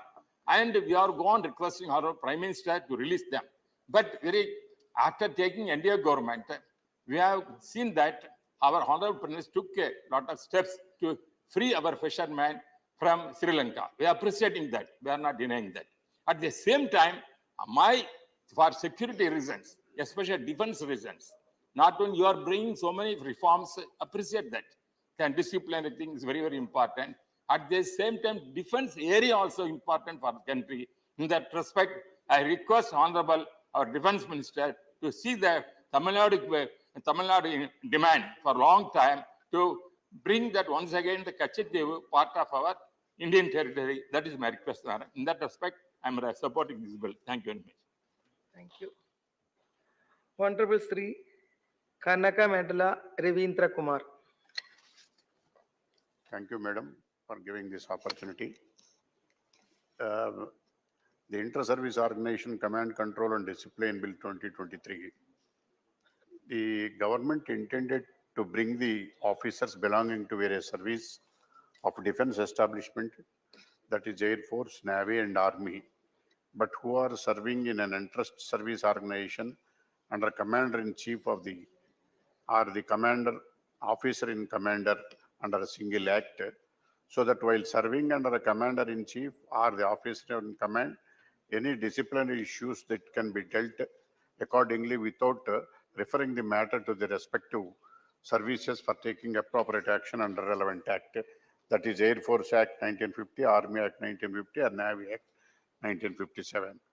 This bill is basically enabling legislation which empowers the heads of the inter-service organizations to service effective command, control, and discipline on all personnel of regular Air Force, Army, and Navy, and to persons of other forces as notified by the central government who are serving in or attached in inter-service organization without amending the respective acts. Sir, over the period of time, military operations become more complex and interdependent because the global security landscape has evolved in such a manner. The emergence of symmetric threats, cyber warfare, and the need for joint operations demanded greater coordination, communication, and seamless integration among the different branches of armed forces. The Inter-Service Organization Command, Control, and Discipline Bill 2023 is essential under these circumstances. What happened during the Mumbai terror attack, everybody knows, due to this systematic coordination between various security forces, the threat was handled in such a coordinated manner that the perpetrators were forced to run for shelter, and they took shelter in neighboring countries. This bill acknowledged the requirement for a unified approach to command, control, and discipline within the armed forces by establishing a precise and uniform mechanism across all ISOs. By granting commander-in-chief and officer in command of ISO authority to exercise disciplinary and administrative powers, regardless of the specific services of personnel belong to, the bill fosters a sense of unity and collective responsibility. This bill would have direct impact on command, control, and discipline of inter-service organizations like Andaman and Nicobar Command or Defense Space Agency, and joint training establishment like National Defense Academy or National Defense College, as the commander-in-chief or officer in command of such inter-service organizations are not empowered to exercise disciplinary or administrative powers over the personnel belonging to other services. In view of this, this bill is very much needed. I congratulate the Honorable Defense Minister. In view of this, I welcome and support the bill. Thank you, Chair. Shri Sujit Kumar, he wants to make. Thank you for allowing me another 30 seconds, though I have already spoken on this bill. Sir, मैं दो बातों के लिए सरकार को बधाई देना चाहता हूं. Sir, the entire nation knows about the aggression of China in the Indo-Tibet border. The Indo-Tibet border, sir, not India-China border. Sir, लेकिन सर पहली बार 1962 के बाद हम लोग मुंह तोड़ जवाब दे पाए चाइना को और आंख से आंख मिला के आज चाइना के साथ हम लोग खड़े हैं. So this definitely deserves compliments and commendation on behalf of the House to the Honorable Defense Minister. और सर दूसरी बात, sir, I would like to salute the work of Border Roads Organization (BRO). Sir, I have interest in issues, and I have been to Pangong Lake, DBO Dolatabag Oldie, and Bumla Pass near Tawang in Arunachal. Sir, the kind of roads we have today in our border areas is, sir, to be seen, to be believed. 10 साल पहले sir हम लोग बहुत पीछे थे China के sir infrastructure के सामने. आज sir really the BRO has done such a stupendous and stellar work. For this also I would like to commend Honorable Defense Minister. Honorable members, I happen to be from Sainik School, Chittorgarh, and I keep on meeting several 3-star generals, admirals. There is a bit mood. The Honorable Raksha Mantri's contribution is so impactful, so massive, making the nation proud. And I'm so glad you took time again and reflected on this. Shri Kamakhya Prasad. Thank you sir, मेरे को बोलने का अवसर दिया. मैं inter services organisation command control and discipline bill 2023 पर बोल रहा हूं और मैं इस सपोर्ट में खड़ा हूं. मैं ऑनरेबल रक्षा मंत्री श्री राजनाथ सिंह जी को धन्यवाद देता हूं। क्या ये जो inter disciplinary services organisation command bill लाया, इसके लिए वो बहुत दिन से सोच भी रहा था और अभी वास्तव में आ रहा है। Honourable prime minister Narendra Modi ji का टाइम पे ये हम लोग का जो सम्मान था, ये सम्मान पूरा वर्ल्ड में बढ़ा है। केवल पॉलिटिक्स में नहीं, पूरा ऑल साइड, स्क्वायर साइड में ऑनरेबल प्राइम मिनिस्टर का टेन्योर में ये बढ़ा है और उसमें ऑनरेबल राजनाथ जी का बहुत बड़ा एक रोल भी रखा है। सर, हम लोग जानते हैं कि आज टाइम का हिसाब से जैसे डिफेंस सेक्टर में जो परिवर्तन आया है वो सराहनीय है और अभी हम लोग जानते हैं कि आज जैसे डिफेंसिव एक मूड में रहता है कंट्री, अभी एक ऑफेंसिव मूड में भी आया है और विभिन्न समय में इसको हम लोग देखने के लिए मिल रहे हैं। सीडीएस जो पोस्ट था, ये सीडीएस क्रिएट हुआ है। सीडीएस क्रिएट होने के बाद इंटर डिसिप्लिनरी सर्विस में भी तो एक आर्मी, नेवी एंड मिलिट्री में एक जो तालमेल है, ये तालमेल बहुत सुंदर हुआ है, हम लोग को देखने मिला है। और टाइम का हिसाब से थिएटर कमांड का भी जो थ्योरी अभी वास्तव में हो रहा है, उसको भी हम लोग देख रहे हैं। सर, मैं डिफेंस कमेटी में रहते हुए देखा, डिफेंस सेक्टर में जो व्यवहार में जो परिवर्तन आया है, ये किसी टाइम से सबसे ज्यादा है। ये आत्मनिर्भर भारत बनाने का जो थ्योरी है, ये आत्मनिर्भर भारत थ्योरी को वास्तव में रूपायित करते हुए मिसाइल हो या बंदूकें हो या तोपे हो, इसमें जो चेंजेस लाया है और तीनों सर्विस में, एयरफोर्स, नेवी और मिलिट्री में जो तालमेल, आपसी तालमेल है, इसको जितने बढ़ाने का काम किया है, मैं रक्षा मंत्री जी को इसके लिए धन्यवाद देता हूं। और देख रहा हूं क्या तीनों सेना, तीनों फोर्सेस में एक अच्छा सा तालमेल होने के बाद ये ऑफेंसिव से डिफेंसिव से ऑफेंसिव, जैसे रक्षा मंत्री जी विभिन्न मीटिंग में सेमिनार में भी बोलते हैं, इसमें बोला है, इसको वास्तव में कार्यान्वित हुआ है। और अभी जो inter services organisation command control discipline आया है, इसमें खाली डिसिप्लिन का मैं जितना दिन हम लोग देखा है, ये तो डिसिप्लिन है, फिर भी इसमें इंटर सर्विस में इनका जो तालमेल है, इसको रखने के लिए जो बिल का प्रावधान क्या है, ये मैं चाहता हूं तीनों बिल से थोड़ा अलग तो नहीं है, लेकिन तीनों बिल को समाहित करके ये लाया है। और कमांड में जो आर्मी कमांड है, आर्मी कमांड का आर्मी का ऊपर में भरोसा और ज्यादा बढ़े, इसका भी व्यवस्था किया है। ऐसे उनका रिमार्क्स, ओपनिंग रिमार्क्स में ऑनरेबल रक्षा मंत्री ने पूरा बोल ही दिया है। मैं चाहता हूं क्या इन फ्यूचर जैसे आत्मनिर्भर भारत क्या है, डिफेंस में हो या एयरफोर्स में हो या मिलिट्री में, डिफेंस सेक्टर में जो किया है, ये सबसे अच्छा लगा, क्योंकि अब भारत का भी जो सामान वह इंडिया में ही बन रहा है। जो अलग है, जो नहीं मिलता है वो बात अलग है, लेकिन आत्मनिर्भर भारत का जो कॉन्सेप्ट ऑनरेबल प्राइम मिनिस्टर ने सोचा था, वो डिफेंस मिनिस्टर ने लाया। और यंग ऑफिसर्स के बीच में इनका जो कॉन्फिडेंस है, मैं देख रहा हूँ और चाहता हूँ कि सैनिक स्कूल बढ़ाने का भी व्यवस्था किया है। ये स्कूलिंग टाइम से सैनिक स्कूल का जो चिंतन है और इसका स्टेज में और ज्यादा बढ़ाने का जो व्यवस्था किया है, मैं रक्षा मंत्री को धन्यवाद देता हूँ। क्या फ्रॉम वेरी अर्ली स्टेज आदमी को इसमें, इसका ऊपर में भरोसा भी होगा। और जो अभी विभिन्न हम लोग का स्टेट्स में हो या में जो फोकस कर रहे हैं आर्मी का ऊपर में, ये भी अच्छा है। इंटर सर्विस ऑर्गेनाइजेशन में पूरा बिल में इसका विस्तृत विवरण है, इसलिए मैं बिल पे नहीं जा रहा हूँ। इसका थीम में स्टेटमेंट्स ऑफ ऑब्जेक्शन रीजंस, और इसमें रक्षा मंत्री जी ने बोला है। सर, ये बात है क्या आदमी का मन में जो आर्मी का फोर्स का ऊपर में जो भरोसा था, वो भरोसा बढ़ा है। और इंटर सर्विस, इसमें इनका इंटर सर्विस तीनों फोर्स में जैसा इनका मानसिकता है, इसको चेंज हो जाएगा और फ्यूचर में एक सबसे बड़ा, सबसे विश्वगुरु जैसे बन रहा है, सबसे बड़ा मिलिट्री फोर्स में रूपांतर होगा, विश्वास रखता हूँ। Thank you. Shri Rajnath Singh to reply the discussion. आदरणीय सभापति महोदय, सबसे पहले तो मैं धन्यवाद देना चाहता हूं इस सदन के सम्मानित सदस्य श्री सुजीत कुमार जी का, अयोध्या रामाराव जी रेड्डी का और श्री अशोक जी वाजपेयी का, जी के वासन जी का, लेफ्टिनेंट जनरल डॉक्टर बीपी वत्स का और डॉक्टर वीके साई रेड्डी जी और एम थम्बेदुरई जी और कामाख्या प्रसाद जी का। इसलिए बधाई देना चाहता हूं कि इन लोगों ने इस बिल का यहाँ समर्थन किया है, वहीं पर जो कुछ भी सुझाव आवश्यक थे वह सुझाव भी उन्होंने दिया है। मैं अपनी बात रखने के पहले जो बातें सुजीत कुमार जी के द्वारा की गई हैं उस संबंध में बातें रखना चाहूंगा। थिएटराइजेशन के संबंध में इन्होंने हमारे विचार जानना चाहा है।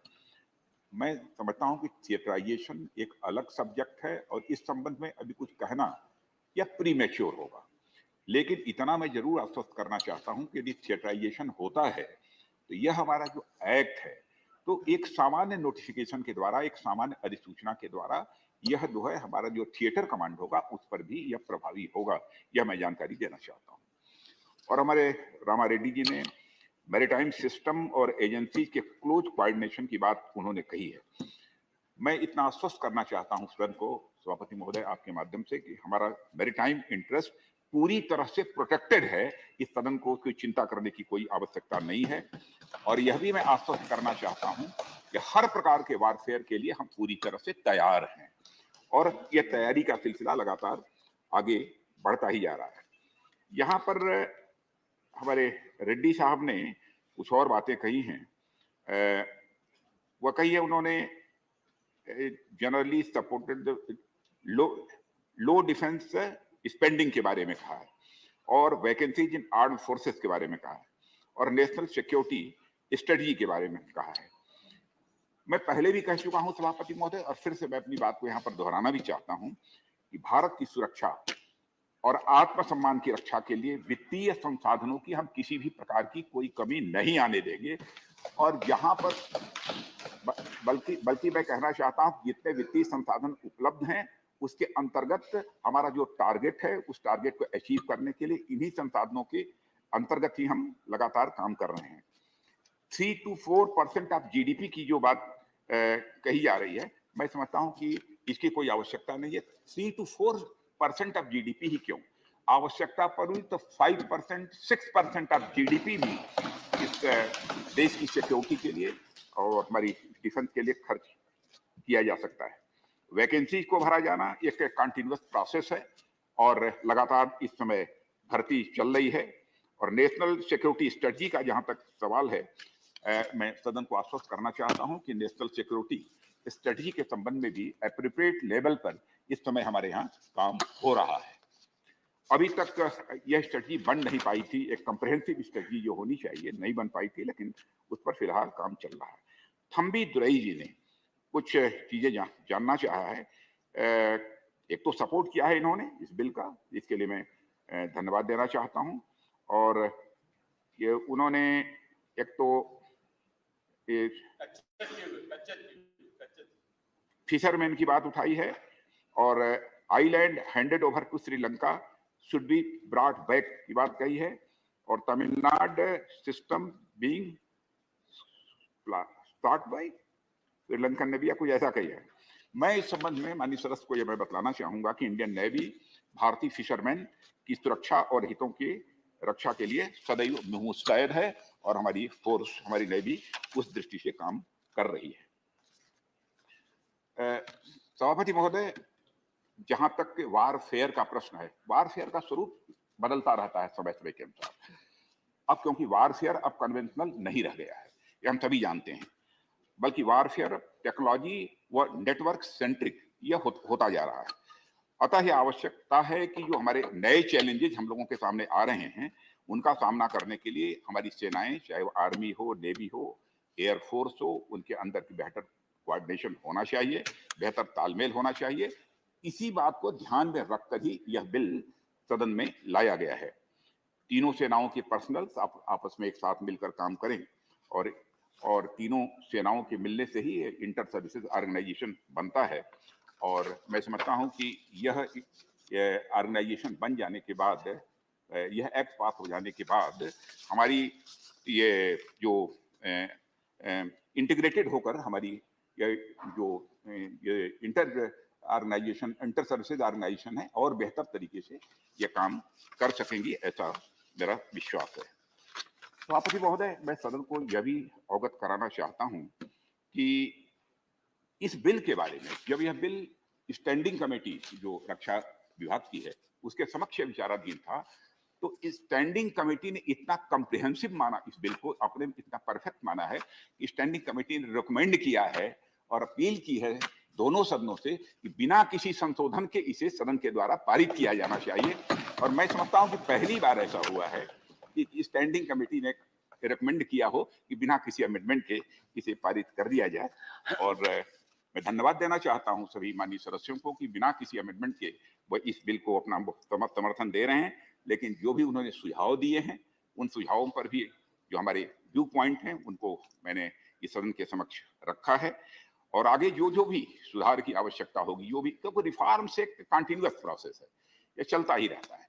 जिस जिस प्रकार के रिफॉर्म्स की जरूरत होगी वो सदैव हम करते रहेंगे, इतना मैं सदन को आश्वस्त करना चाहता हूं। और मैं पुनः आभार व्यक्त करना चाहता हूं जिन माननीय सदस्यों ने अपने विचार इस बिल के ऊपर व्यक्त किए हैं।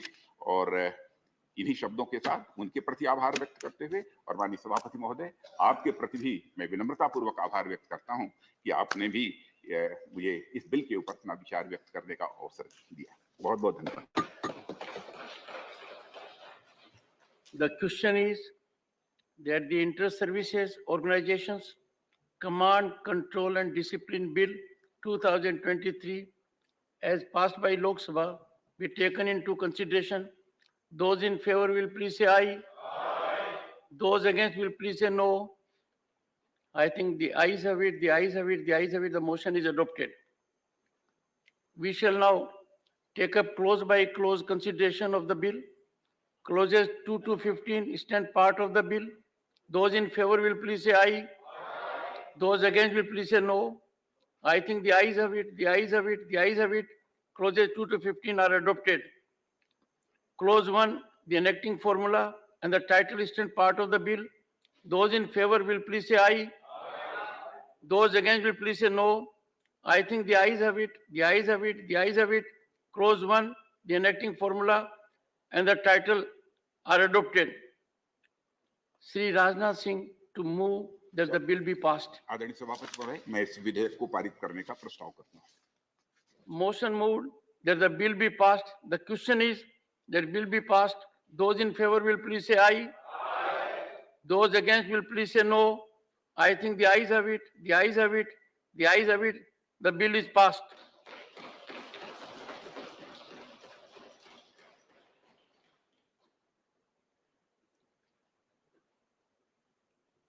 Sri Dharmendra Pradhan to move a motion for consideration of the Indian Institutes of Management Amendment Bill 2023. Honorable Chairman, sir, with your kind permission, I rise to move that the bill further to amend the Indian Institute of Management Act 2017 as passed by Lok Sabha on 4th August 2023, listed in today's revised list of business or serial number 7B to be taken into consideration. Motion moved. I now call upon the members whose names have been received for participation in the discussion. Dr. Amar Patnaik,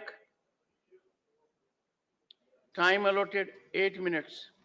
Thank you, Chairman, sir. Sir, I would like to first of all, welcome the introduction of this bill. I think this was necessary considering the fact that the original act of 2017 had basically tried to give academic autonomy to all the IIMs. The IIMs have been perceived to be institutes of preeminent importance in our country, national importance, and in fact, in some ways across the globe. They had very high rankings. Some of the IIMs featured in the top 50. The current bill which has been brought in essentially has two parts. One part is to give is to upgrade the National Institute of Industrial Engineering Mumbai into an Indian Institute of Management Mumbai. I support this particular upgradation. At the same time, I could probably recommend to the Honorable Minister if instead of only looking at public sector institutes, if it is possible to also upgrade some other institutes of importance in states with private participation or joint state and central government participation, so that we would have more number of institutes in the country and the management education ecosystem will spread across the country and will not get limited to only state capitals or in some cases important cities of the country. It is important that rural people of India, agro management, agroforestry management, these are issues which should be taken up by management institutes also and not necessarily only business management. This is the interdisciplinarity that India can actually bring in, which the foreign institutes of management do not have. Now, the second part is basically consisting of 5 important amendments, and these amendments I will refer to one by one. The first one is relating to Section 10 of the Principal Act. The Section 10 of the Principal Act, it talks about the President of India shall be the visitor of every institute. This is an insertion which has been made, and I wholeheartedly support this because I think all the Indian institutes of technology which have equal amount of stature in the global arena also have the president as the visitor. So I think this was necessary. While this particular bill, this particular insertion is welcome, I would also like to refer to the insertion of 10A2, subclause 2. The visitor may appoint one or more persons to review the work and progress of any institute and to hold inquiries into the affairs thereof and to report thereon in such manner as the visitor may require or may direct. Why this has come up? This has come up, Honorable Chair, because the existing situation in the Indian Institutes of Management after the 2017 Act, which gave them complete freedom, operational, financial, academic, all kinds of freedom, they did not really institutionalize the kind of protocols required to deserve that kind of autonomy. I will refer to one of their very celebrated ex-directors of IIM Ahmedabad, Dr. Bakul Dholakia. In an interview, he said, the IIM Act mandated an independent review of each institute every 3 years. I'm talking about the 2017 Act, which was to be conducted by eminent independent individuals who could objectively evaluate the institute's overall performance. The IIM Act specifies that the review report must be presented to the board and after its approval should be placed in the public domain. The idea is that the board, the director would be responsible to the board and the board would be responsible to the public because after all, many of these IIMs are completely funded by the government. There has to be some amount of accountability. But he himself states, however, in last 6 years, only IIM Bangalore has conducted such a review. And therefore, I support the insertion of 10A2, which says that the president may appoint one or more persons to review the work in progress. However, I would like to add a word of caution here. The word of caution is, I think the review of work in progress should be in areas other than academic and research related matters, because I think there the interference should be minimum unless the person who is reviewing is also an expert in that particular domain. I believe that autonomy and accountability go hand in hand. If you want autonomy, you also have to be accountable, which was not happening, and therefore this bill is welcome. Inefficiency of the existing grievance redressal procedure and breakdown of the governance structure in the IIM resulted in this particular introduction of these amendments in the original 2017 Act. However, as I said, while under-regulation is bad, over-regulation, which might lead to interference, is worse, far worse. So I think we have to be careful about this. The history has, however, revealed, and this is what Dr. Dholakia says, that government intervention in the IIM affairs has been very minimal. And this is really welcome. I hope this particular trend will continue despite the new introduction of a visitor and a committee to look after the affairs in terms of reviewing their performance from time to time. Then I'll come to the next section, section 16 of the Principal Act, which has been amended at subsection 3. It says that the director shall be appointed out of a panel of names recommended by a search cum selection committee to be constituted by the board consisting of XYZ. Now, the point here is what has happened was that such a procedure already existed, but there was completely, it's a kind of inbreeding that was happening. There was nobody from outside. Now the president will be able to appoint somebody into the search and selection committee, which is welcome. I could again give a suggestion to the honorable minister here, since he is present here, that this process should not, however, be longer than the previous system. Would it be possible that the existing board, some of the members could be designated who will act as the search and selection committee, recommend a panel of names to the government of India, to the president, who will do the selection, in which case the process may become faster. The next point is relating to the committee of certain experts believe that the IIMs are public institutions answerable to the people of India, and the bill will ensure they do not turn into private fiefdoms, which is what I explained just now. But there is also a belief that will there be unnecessary interference? The bill, however, precludes this possibility by ensuring that the president is at the helm of affairs while directing any kind of inquiry. Earlier, the inquiry is being ordered by the board itself into its affairs, there was definitely a conflict of interest. So I think the amendments are more or less in order. Only thing I would now hope that in 2009-10, IIM Ahmedabad ranked 11th Financial Times rankings for the one-year program and 41st in the economic rankings for the second two-year programs. However, its current rankings have declined to 51 in FT rankings, from 11 to 51, and 41 has become 99 in economics rankings. With these changes and with affirmative intervention into the scheme of things, and under the direction of Honorable Minister, I am sure the rankings will improve and the ecosystem will improve. However, it is extremely important that the management education should spread across the country. People who are probably able to learn in English and learn in local languages, some kind of mechanism could be held in which the IIMs could handhold some of these institutes at the state level and give them the courseware in local language, in which case the educational knowledge would spread, the management educational knowledge would spread, and this is required for all disciplines and not necessarily in business management. With these, I support the bill, commend the minister and commend the government for bringing in these changes. Thank you so much, sir. धन्यवाद doctor Amar Patnaik ji. माननीय doctor Anil Agarwal. धन्यवाद उपसभापति महोदय।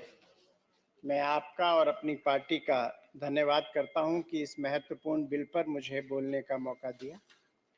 महोदय, 1961 में ये महसूस किया गया कि देश की अर्थव्यवस्था और डेवलपमेंट फाइनेंशियल ग्रोथ के लिए इंडियन इंस्टीट्यूट ऑफ मैनेजमेंट का संचालन किया जाए, जिसमें देश के बेहतर स्टूडेंट पढ़ें और देश की आर्थिक प्रगति करें। और उसी क्रम में दो institute, Indian institute of management शुरू किए गए, एक अहमदाबाद में इंडियन इंस्टीट्यूट ऑफ अहमदाबाद और इंडियन इंस्टीट्यूट ऑफ कलकत्ता। बाद में 4 इंस्टीट्यूट और बढ़ाए गए, Indian institute of Bangalore, Indian institute of management Lucknow, Indore और कोझिकोड। इस प्रकार 4 इंस्टीट्यूट और बढ़े और कुल मिला के 6 इंस्टीट्यूट। माननीय मोदी जी के आने के बाद 2014 के बाद, जहां पिछले 70 वर्षों में लगभग 6 इंस्टीट्यूट थे, जी के आने के बाद 7 इंस्टीट्यूट बढ़ाए गए और इस प्रकार इन इंस्टीट्यूट्स की संख्या 13 हुई। आप समझ सकते हैं कि यशस्वी माननीय प्रधानमंत्री नरेंद्र मोदी जी का जो देश को तीसरी बड़ी अर्थव्यवस्था बनाने का संकल्प है, उस पर कितना तेजी से काम कर रहा है, और उनके इस सहयोग में हमारे माननीय शिक्षा मंत्री श्रीमान धर्मेंद्र प्रधान जी इसमें एक और इंस्टीट्यूट का इजाफा करने जा रहे हैं।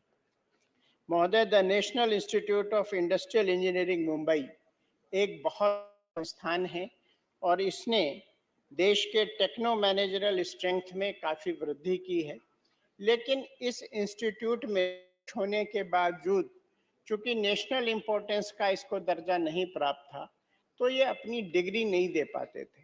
उससे इंस्टीट्यूट की रैंकिंग में और इंस्टीट्यूट के छात्रों में थोड़ा सा एक मन में रहता था कि इतना सब होने के बावजूद हमको जो मान सम्मान मिलना चाहिए वो नहीं मिला।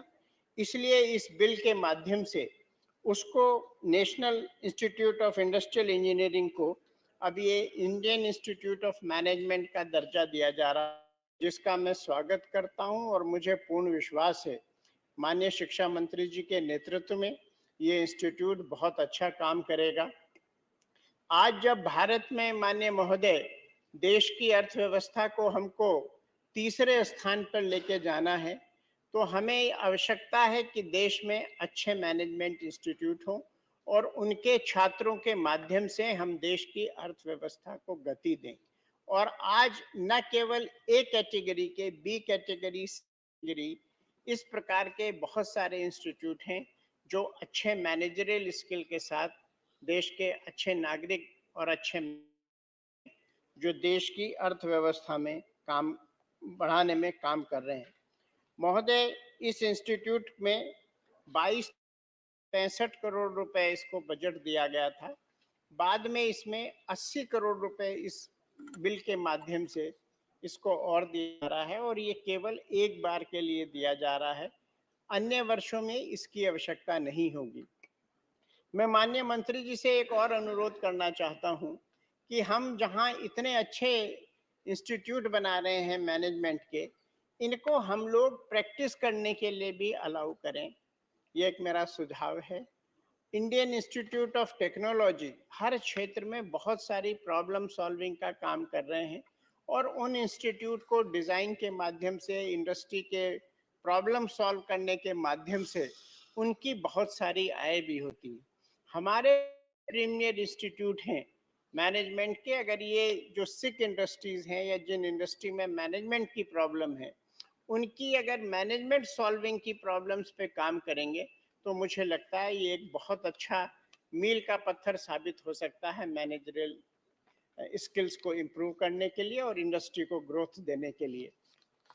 महोदय, आज ये भी आवश्यक है कि हम अपने छात्रों को वर्ल्ड क्लास और पूरी दुनिया में स्थापित करें, उसके लिए भी दुबे जी, ये गलत परंपरा है। दुबे जी जब माननीय से बोल रहे हो तो उनके राशन के बीच में नहीं आना चाहिए। आप विराज पीछे बैठ जाए।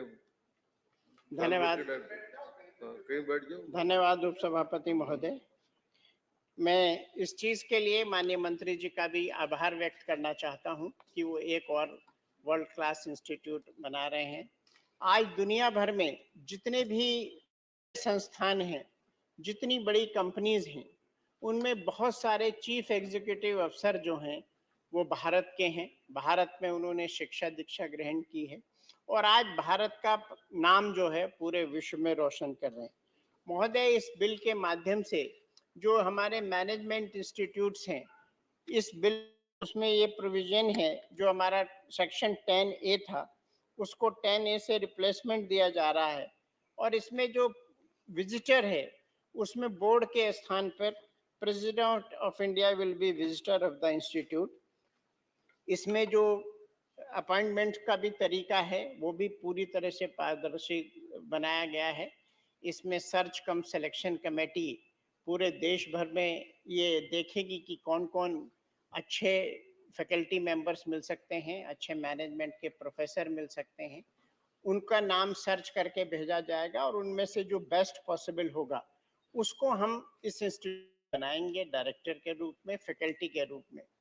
अब इस बिल के माध्यम के बाद इस संस्था को अपनी डिग्री अलॉट करने का, डिग्री ग्रांट करने का मौका मिल जाएगा, जिससे निश्चित रूप से ये एक बेहतर कदम होगा। माननीय महोदय, आज जैसा कि मेरे मित्र अमर पटनायक जी ने भी बताया कि ग्लोबल रैंकिंग में हम लोग थोड़ा पिछड़ रहे हैं। मैं माननीय मंत्री जी से अनुरोध करूंगा कि एक बार उनकी मीटिंग करें, उनकी समस्याओं पर विचार करें और जो भी इसके लिए हो सकता है। आज आवश्यक है कि हम हिंदुस्तान में अपने जो इंस्टीट्यूट्स हैं उनकी रैंकिंग को इम्प्रूव करें। आज माननीय मोदी जी ने, माननीय धर्मेंद्र प्रधान जी ने जो पूरी दुनिया की यूनिवर्सिटीज हैं उन्हें भारत आने का एक मौका प्रदान किया है, लेकिन उसमें होगा ये अधिकांश इंस्टीट्यूट या अधिकांश जो यूनिवर्सिटीज हैं वो इनिशियल लेवल पे भारत के जो अच्छे संस्थान हैं उनके साथ कोलैबोरेट करेंगे। अपना संस्थान बनाने में उन्हें समय लगेगा। तो हमारी जो ग्लोबल रैंकिंग अगर बढ़ेगी तो ये न केवल भारत का नाम रोशन करेंगे, यहाँ के जो लोग हैं वो भारत का विदेशों में भी प्रतिनिधित्व करेंगे और भारत की अर्थव्यवस्था को मजबूत करने में भी इसका फायदा होगा। और जो यूनिवर्सिटीज हिंदुस्तान में आएंगी उन यूनिवर्सिटीज को भी एक इंफ्रास्ट्रक्चर रेडी मिलेगा। और आज भी बहुत सारे इंस्टीट्यूट जो हैं ड्यूअल डिग्री देते हैं, जिसमें स्टूडेंट कुछ समय यहाँ पढ़ते हैं, कुछ समय विदेश पढ़ते हैं।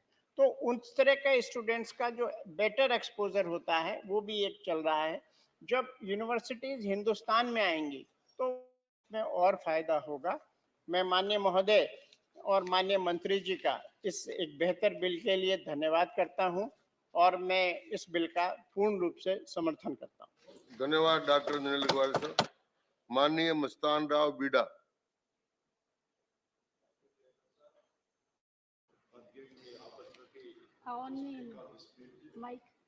It's on. The Indian Institutes of Management, IIMs, are management, education, and research institutes in India. They primarily provide postgraduate, doctorate, and executive education programs, as well as certain other courses. Following the enactment of the Indian Institutes Management Act in 2017, the IIMs were designated as institutes of national importance.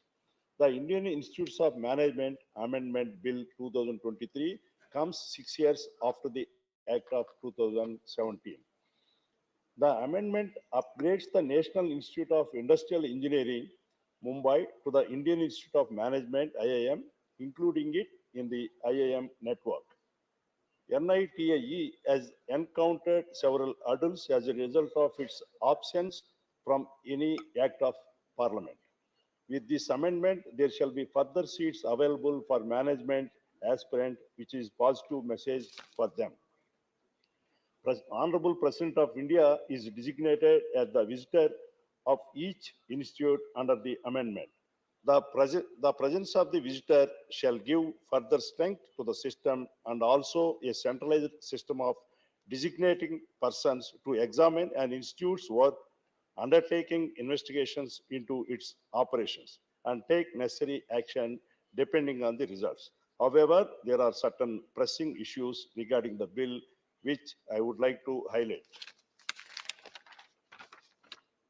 As per Section 10A of the amendment, the President of India would be appointed as the visitor of all IIMs.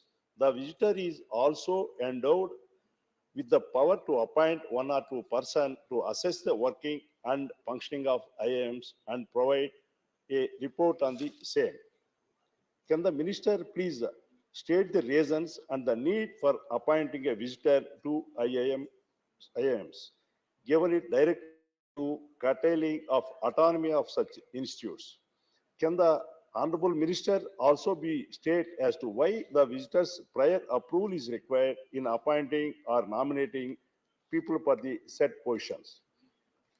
Why has the autonomy of the IIMs being taken up? We should look at the top B schools and how they function to ensure that out IIMs are able to compete at the global stage. Institutions such as Harvard, Cambridge, Oxford, or Berkeley are being partially or sometimes fully funded by the government depending on the course. Yet they exercise a greater degree of autonomy. Management is a course that needs specialist and institutional freedom. On the first reading, it looks like that the bill is taking back what the 2017 amendment had given to them. The mention of the exorbitantly high fees charged by the premier institutes. The quality of education offered by the IIMs remains unmatched, but it's still a dream for students from low-income households to get enrolled in such courses. The IIM MBA fees for top IIMs such as IIM Ahmedabad, IIM Bangalore, and IIM Calcutta are the highest, ranging from 20 to 25 lakhs, While there are provisions for scholarship offered by the governments and different IIMs, many students don't have the right guidance and coaching facilities in order to land on the merit list. Can the Honorable Minister clarify if any provisions would be made regarding fees waivers for financially weaker strata of the society? If the ministry plans on the initiating coaching courses aimed at preparing students for CATs from the weaker sections of the society. The provisions of IIM Act of 2017 enabled the board to launch an investigation into institute if it failed to operate in compliance with the act. Such investigations were to be carried out by a retired High Court judge. However, the bill repeals all these provisions and provisions and proposes a new inquiry mechanism. It grants the visitor the ability to inquire. Can the minister state the reasons for doing away with the section 17 of the act? Can the minister also be explain the plan of action undertaken by the visitor while investigating the such cases? Also, as per the institutional position, the presence of visitor equates to the presence of the education ministry in the process. How does the presence of government in such process benefit the IIMs or its 1 minute, sir? While the move to include Mumbai under the ambit of IIMS has been widely appreciated, a few sections of bill tend to undermine the functioning of IIMs, thereby having a negative impact on their performances. I sincerely urge the Honorable Minister of Education to address the concerns raised above and provide explanation for them. With this, I support the bill on behalf of YSR Congress Party and our Honorable Chief Minister Sri Jagan Mohan Reddy Garu. Thank you, sir. Thank you for being here. माननीय Shri G K. Vasan. Sir, I congratulate the Minister, sir, for bringing this bill at an appropriate time. IIMs are proof that the Indian education system is par with the top business schools around the world, sir. But still, sir, we understand our ranking has to be improved, and I'm sure this particular bill will give more importance for bringing our rank in the world level, sir. Today, sir, we are proud that our country caters the need of lakhs and lakhs of students, not only in India, but around the world for higher education, sir. This particular bill, the Act declares Indian Institute of Management as institutes of national importance and regularizing their functioning, sir. Especially, sir, the bill designates the President of India as visitor of every institute covered by the Act. This is very respectable, not only for the country, sir, for students who are going to study from all over the world, sir. Appointment and removal of IIM director, merit, discipline, transparency is in the bill, no doubt, sir. At the same time, appointment of chairman, chairperson of the board and governors. For this, the bill amendment to provide the chairperson of the board will be nominated by the visitor is a proper gesture, sir. Dissolution of the board, I would like to ask the Honorable Minister, dissolution of the board is very important in that the visitor is not involved. There should not be any controversy in the dissolution of the board. If it comes to the knowledge of the visitor, then it may be respectable. Coordination forum, incorporation of institute, for all this, sir, this bill gives a proper answer, sir. To conclude, sir, the need of the top uncompromised education is the future for the well-being and growth of our next generation, sir. This bill, I am sure, will further enhance the position of IIMs in the global ranking table. Thank you, sir. धन्यवाद मासन साहब. माननीय श्री सकलदीप राजभर. माननीय श्री सकलदीप राजभर. अनुपस्थित Shri V Vijay Sai Reddy. Thank you, Vice Chairman, sir. Sir, I'll take only, I have 3 points to be brought to the notice of the Honorable Minister. Sir, I raised to support this bill, and it's a very good bill. And we appreciate the Honorable Minister for Education for bringing this good bill. And the first point which I would like to bring to the notice of the Honorable Minister is reduced budgetary support for IIMs. Sir, in the past 7 years, 7 new IIMs have been added and created, taking the total count of IIMs in the country to 20 in numbers. Sir. The bill seeks to convert even the National Institute of Industrial Engineering to IIM, which should be appreciated, sir. Sir, however, there is a obvious mismatch between the increase in number of IIMs and the decrease in the, on the contrary, decrease in the budgetary support to them. Sir, in 2023, the budgetary estimate was initially initial budgetary estimate was 654 crores, while it was reduced in the revised estimate stage at 608 crores. Sir, in 2023-24, that is subsequent years, next year, the budgetary allocation for IIM stands at 3, which is half of the earlier years. Sir, which is less than half of the allocation for the previous financial year. Sir, I request the Honorable Minister to ensure that adequate budgetary support to all the 20 IIMs because number has reached the 20, sir. Sir, the next point which I would like to bring to the Honorable Minister's notice is vacancies in IIM. March 2023, the close to 500 posts remain vacant in all IIMs across the country. These vacancies are concerning given that the sanctioned strength of IIM stands at 1,500, sir. Out of 1,500, if 500 posts are vacant, and we can imagine the situation and the situation of the students there in IIM, sir. Sir, it is more even concerning that 60% of the posts reserved for OBCs and SC faculty members in IIM remain vacant, and that the number is more than 80 in the case of posts reserved for STs, sir. There is a need to ensure that IIMs are adequately staffed so as to maintain the highest standards of education, sir. In this regard, I would like to make one suggestion to the Honorable Minister. The point number 5 and sub-point of 5 of the statement of facts, which is enclosed along with the bill, sir, the statement of objects and reasons, amending section 29 of the Act relating to the committee, that is coordination form of institute. Because my colleague Amar Patnaik ji has raised this point also, sir.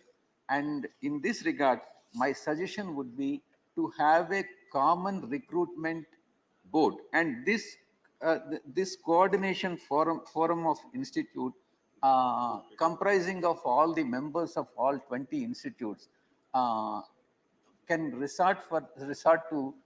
can undertake the exercise of recruiting the adequate number of professors for IIM, sir, for all IIMs and supervisory functions also, sir. And the last point which I would like to bring to the notice of Honorable Minister is domicile quota. The domicile quota which is there in all the law schools is not prevalent in IIMs. So I request the Honorable Minister to meet the local, to satisfy the local students, to ensure that there is a domicile quota be fixed in respect of the students residing in that area. So, thank you very much. धन्यवाद माननीय श्री अब्दुल वहाब, माननीय श्री अब्दुल वहाब अनुपस्थित, माननीय doctor M Thambidurai. Thank you, Vice Chairman, sir, for allowing me to participate in the bill introduced by Honorable Education Minister. That is the amendment bill seeks to further amend the Indian Institute of Management Act 2017 and provides for upgrading the status of National Institute of Industrial Engineering of Bombay, and also the Indian Institute of Management Act 2000 annexed you to declare certain institutions like Ahmedabad and Calcutta as the standard of excellence, national excellence. Sir, welcome suggestions, sir. Welcome movement has brought. Sir, you know that education is concurrent subject. It is also state subject and also central subject, because the central has every power to enact laws. There is no objection to that. At the same time, our members raise that an issue, especially, as I already said, when you are establishing this kind of institutions, local students, that local state people must be given the admission process, that given importance. Purely merit, if you go, the purpose of establishing serious institution, different places as other places, Bangalore, Lucknow, so many. Prime Minister ambition is to see that local people also benefited. That is his aim. Modi ji's aim is to see when we are spreading this kind of institutions, the local people has benefited by getting the admissions. That spirit has to be in the running of the institution. That is what I am requesting. Sir, regarding this excellence, the autonomy, whatever they said, whether some members raised the autonomy of the institution is taken away by introducing this. Sir, what is the autonomy, sir? Autonomy is when government is funding, a lot of funding is giving, those institutions accountable to the government also. That is parliament. We are the parliament or assembly, whichever we are giving, that accountability must be there. Because in the name of autonomous, they cannot misuse it. By the allocation as fund has gone to these institutions. But what is happening actually is these institutions are charging very high fees now. They are collecting high fees. That is why poor people are not able to join these institutions. Therefore, in that respect, that is why I support this Vajesh already what he said. The allocation must be given more and see that poor students also get admitted in that. Sir, regarding the excellency, you said, see, what is the excellency? I could not understand.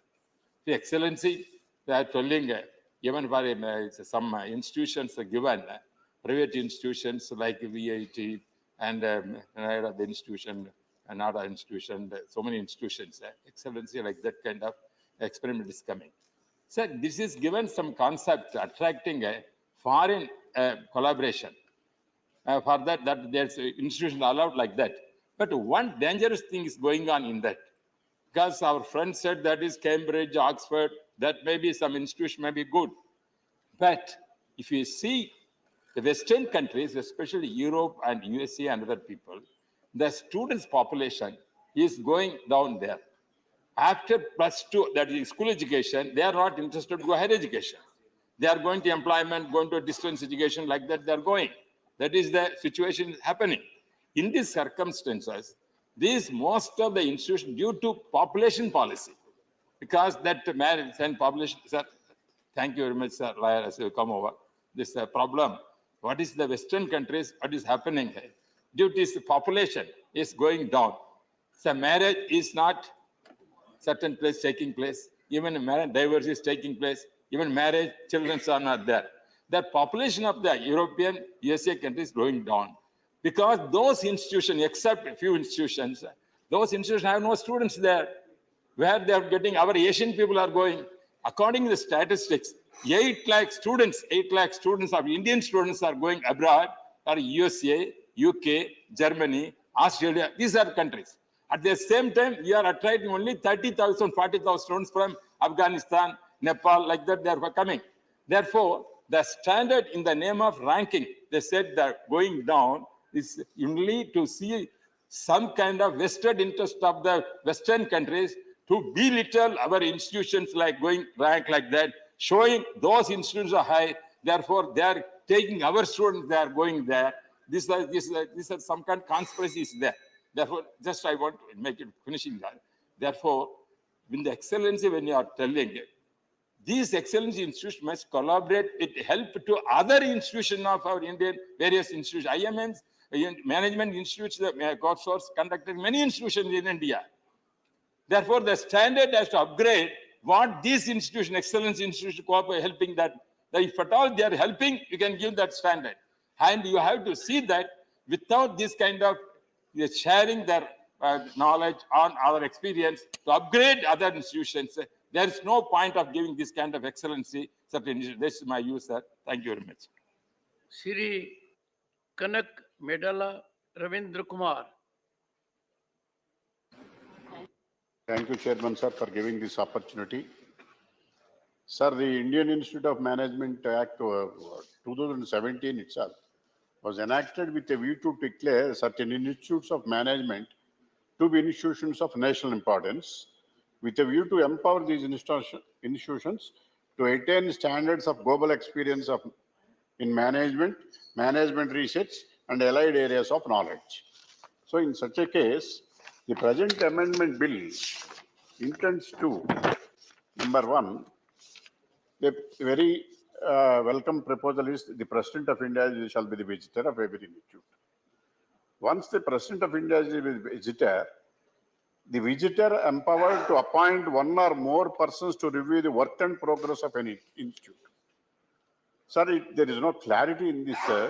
The persons to be appointed, what is the eligibility criteria, and what are the standards to be taken into consideration is not defined in this particular bill. The another aspect is, the services of director may be terminated by the visitor in such manner as prescribed. Okay, whenever and under what circumstances director may be terminated, and what are the another things, and another the eminent persons to be nominated by the visitor as the chairperson. Likewise, as far as the appointment of as a chairperson also, the eligibility criteria and qualifications are not being specified in this act.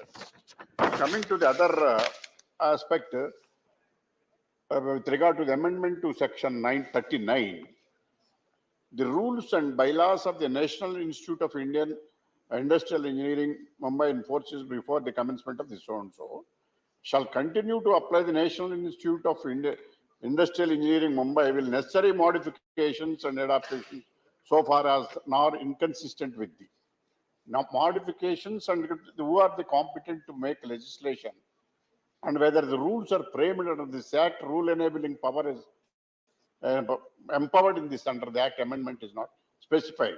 The original act is not also clear in this aspect. So apart from that, the standards of the Indian Institute of Management, the faculty has to be improved, vacancies have to be filled up, quality of the standards have to be developed, and necessary number of strength, including the admissions with regard to the local students, and are also to be taken into consideration as far as this institute is concerned. Finally, sir, to amend the section 19 is relating to coordination forum of the institute. What are the functions of the coordination forum, the institute? How to distinguish the functions of the management with regard to the coordination forum of the institute, whether to achieve what subject and object of this amendment act, whether it will serve the purpose are also not clear. It has to be clarified in this. Thank you, sir. I welcome the bill and support the bill. Shri Dharmendra Pradhan to reply the discussion. धन्यवाद अध्यक्ष महोदय। आदरणीय अमर पटनायक जी से लेके रविंद्र जी तक 7 सम्माननीय सदस्यों ने इस बिल का समर्थन किया है। मैं आप सभी को आभार प्रकट करता हूं। अध्यक्ष जी, आपने इस बिल को आज चर्चा तथा पारित करने का अवसर भी दिया, उसके लिए आपको भी सबसे पहले मैं आभार प्रकट करता हूं। अध्यक्ष जी, ये 2-3 विषय आज की चर्चा की अवसर पे मैं उल्लेख करना चाहूंगा। सभी ने इस विषय का कॉग्निजेंस भी लिया है, सबने उसको समर्थन भी किया है। हमारे देश में 60 दशक से इंडियन इंस्टीट्यूट ऑफ मैनेजमेंट की जो रचना बनी है, जिसको एक पार्लियामेंट्री एक्ट के तहत 2017 में मोदी जी की सरकार, क्योंकि गवर्नमेंट के एक एग्जीक्यूटिव ऑर्डर से, शिक्षा विभाग के एक एग्जीक्यूटिव ऑर्डर से आईआईएम की कल्पना की गई थी, लेकिन एक एक्ट के तहत मान्यता नहीं मिलने के कारण ये डिग्री अवार्डिंग अथॉरिटी कॉम्पिटेंसी उनके पास नहीं था, इसलिए वो नोमेनक्लेचर उस अच्छे पढ़ाई के उपरांत उसको पीजी डिप्लोमा कहा जाता था।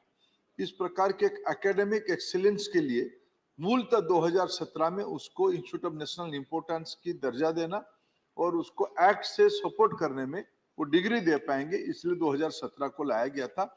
उसी में लगभग आज देश में विभिन्न समय से आगे जाते हुए 20 IIM का निर्माण हुआ था। अभी आज आपकी अनुमति के उपरांत national institute of industrial engineering Mumbai, ये 1963 से ऐसा ही एक इंस्टीट्यूट काम कर रही है, सेंटर ऑफ एक्सीलेंस एक प्रकार से है।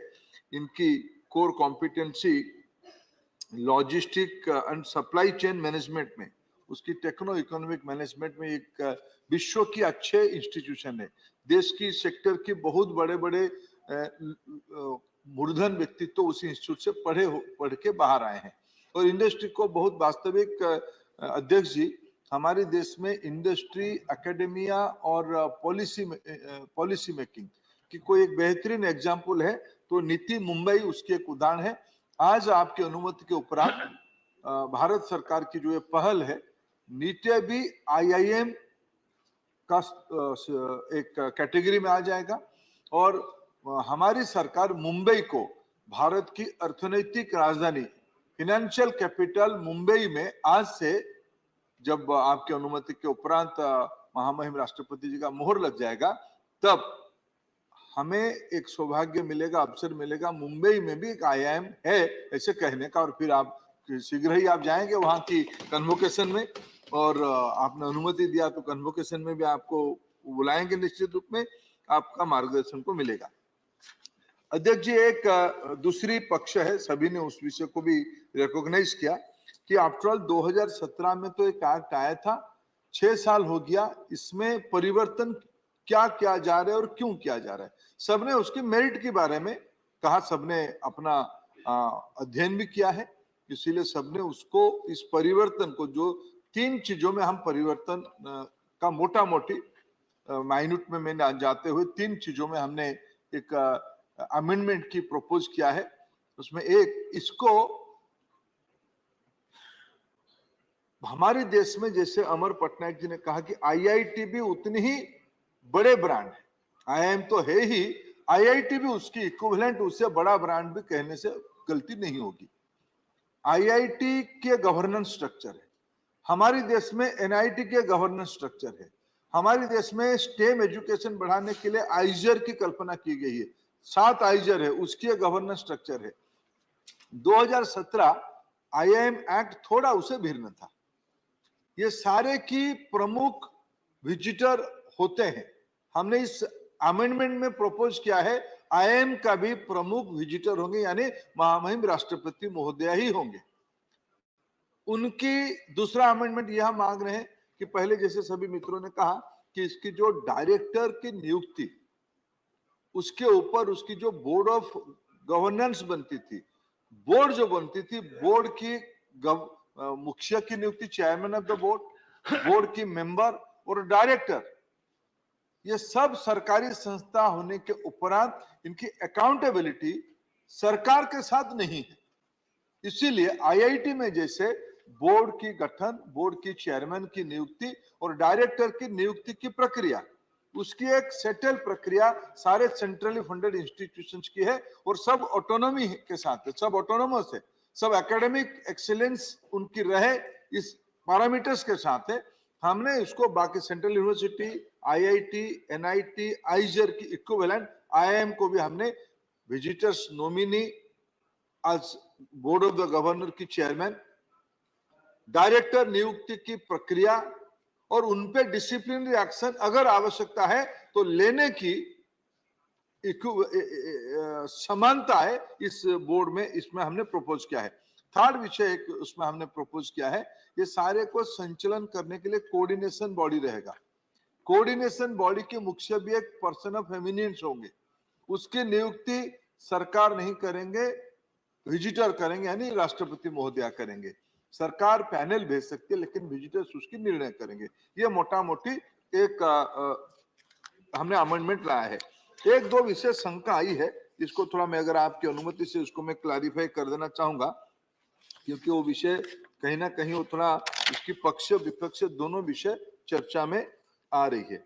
मैंने जो हमारे मित्र आंध्र प्रदेश की मस्तन राव बीरा जी ने एक प्रश्न उठाया कि आपने समर्थन उन्होंने किया है, उनकी पार्टी के नेता विजय साई रेड्डी जी ने भी समर्थन किया है।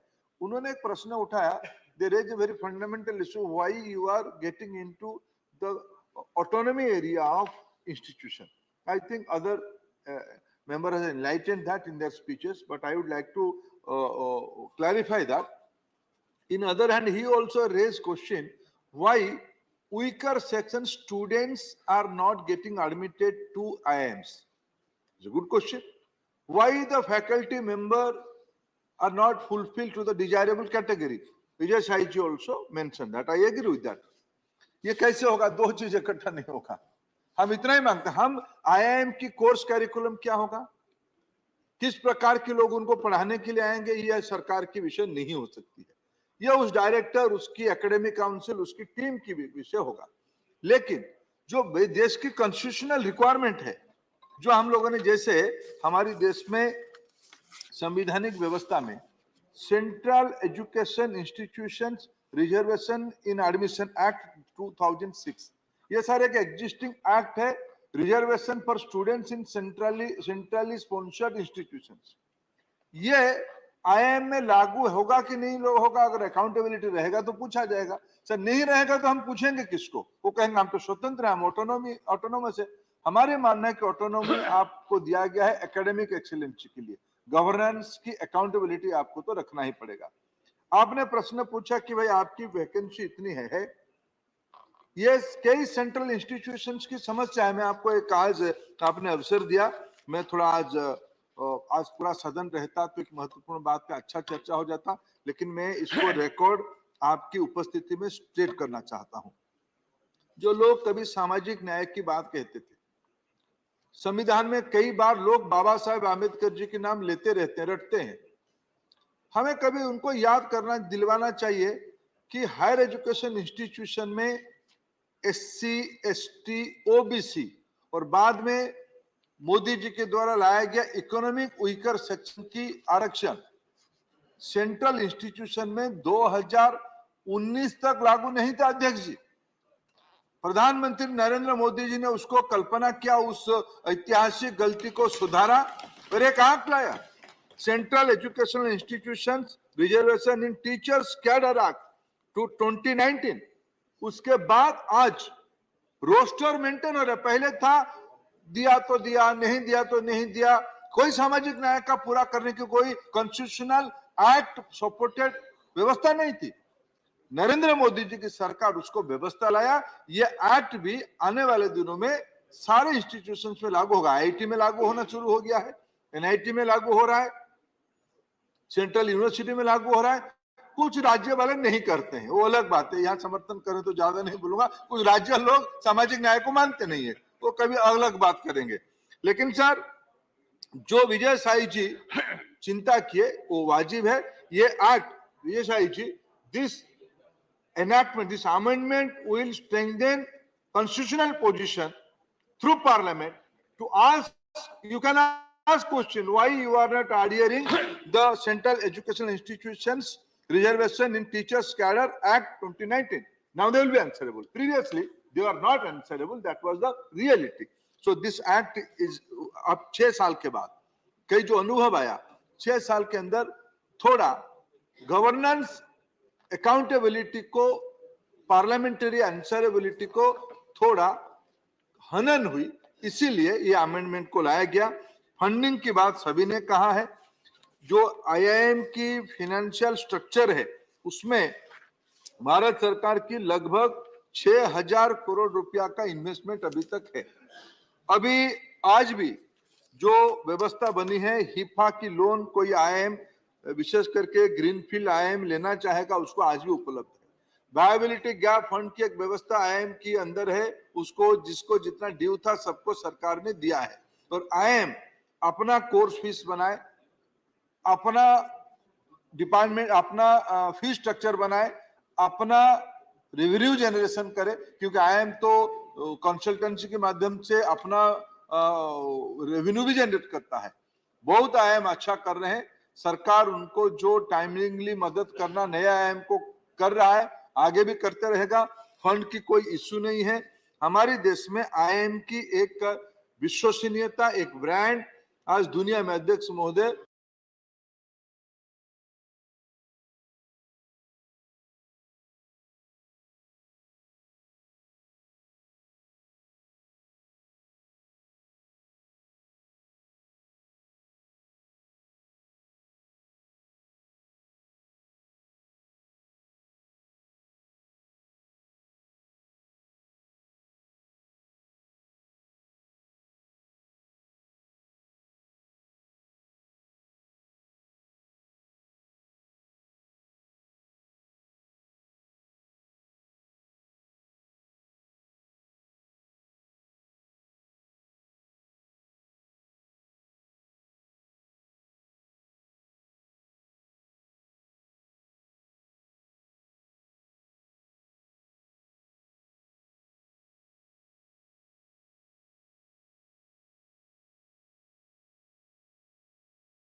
Commission bill is coming, this will herald a new transformation in the area of dental health for 1.4 billion people. And it truly is been the time and necessary. Since I've got only 3 or 4 minutes and I have another speaker, I'll be quick. Honorable Vice Chairperson, ma'am, I'd like to come to the composition of the commission on clause 4 of this bill, which talks about having a chairperson, 8 ex officio members and 24 part-time members. I have a specific suggestion for the Honorable Minister that while the central government has included the Director General Dental Services as a member of the Dental Advisory Council, it is necessary to include the Director General Dental Services as an ex officio member of the National Dental Commission as well. I hope the Honorable Minister will take it kindly and will hope to include him also as an ex officio member. This is a humble request before the Honorable Minister. I'd quickly like to turn from the composition to going on to something that has been done on clause 11 of this bill, which is the Dental Advisory Council. Honorable Vice Chairperson, ma'am, Dental Advisory Council is extremely crucial because it heralds a new change today in the dimension and the thinking of dental health. And many a times the Dental Advisory Council, as we know, is going to be the platform where the states and union territories will put forth their views, their concerns before the commission, which will help in shaping the overall agenda, policy, and strategy of dental health and dental support for this entire country. So it's an extremely welcome step, and I support the same. I therefore come to a very critical issue that has been flagged, which is the clause number 14 and clause number 15, which deals with the national eligibility entrance test and national exit test for dental streams. That has been clarified. This is a welcome step. There is continuity. I thank the Honorable Minister for ensuring continuity. By this clarification, which I believe Honorable Minister in his reply will also make, thousands and lakhs of Indian students would not feel uncomfortable that now that the Dental Council is going, Dental Commission is coming, what are the steps, how will we go for examinations? That clarification is provided. That will help the students to feel more reassured. I'd like to come to clause 16 of the bill, Honorable Vice Chairperson, ma'am. There have been autonomous boards that have been created. It's a very good step. There are 3 autonomous boards, in fact, that has been created for this commission. I'd like to specifically talk about the first one, the Undergraduate and Postgraduate Dental Education Board, which would primarily focus and regulate dental education at undergraduate and postgraduate level. There is secondly, a Dental Assessment and Rating Board, which is for the first time it has come up to carry out inspections, assess and rate the dental institutions, grant permissions, etc. And the third one is the Ethics and Dental Registration Board to regulate professional conduct, ensure ethics, and ensure that the dental profession is carried out along with the digital national register.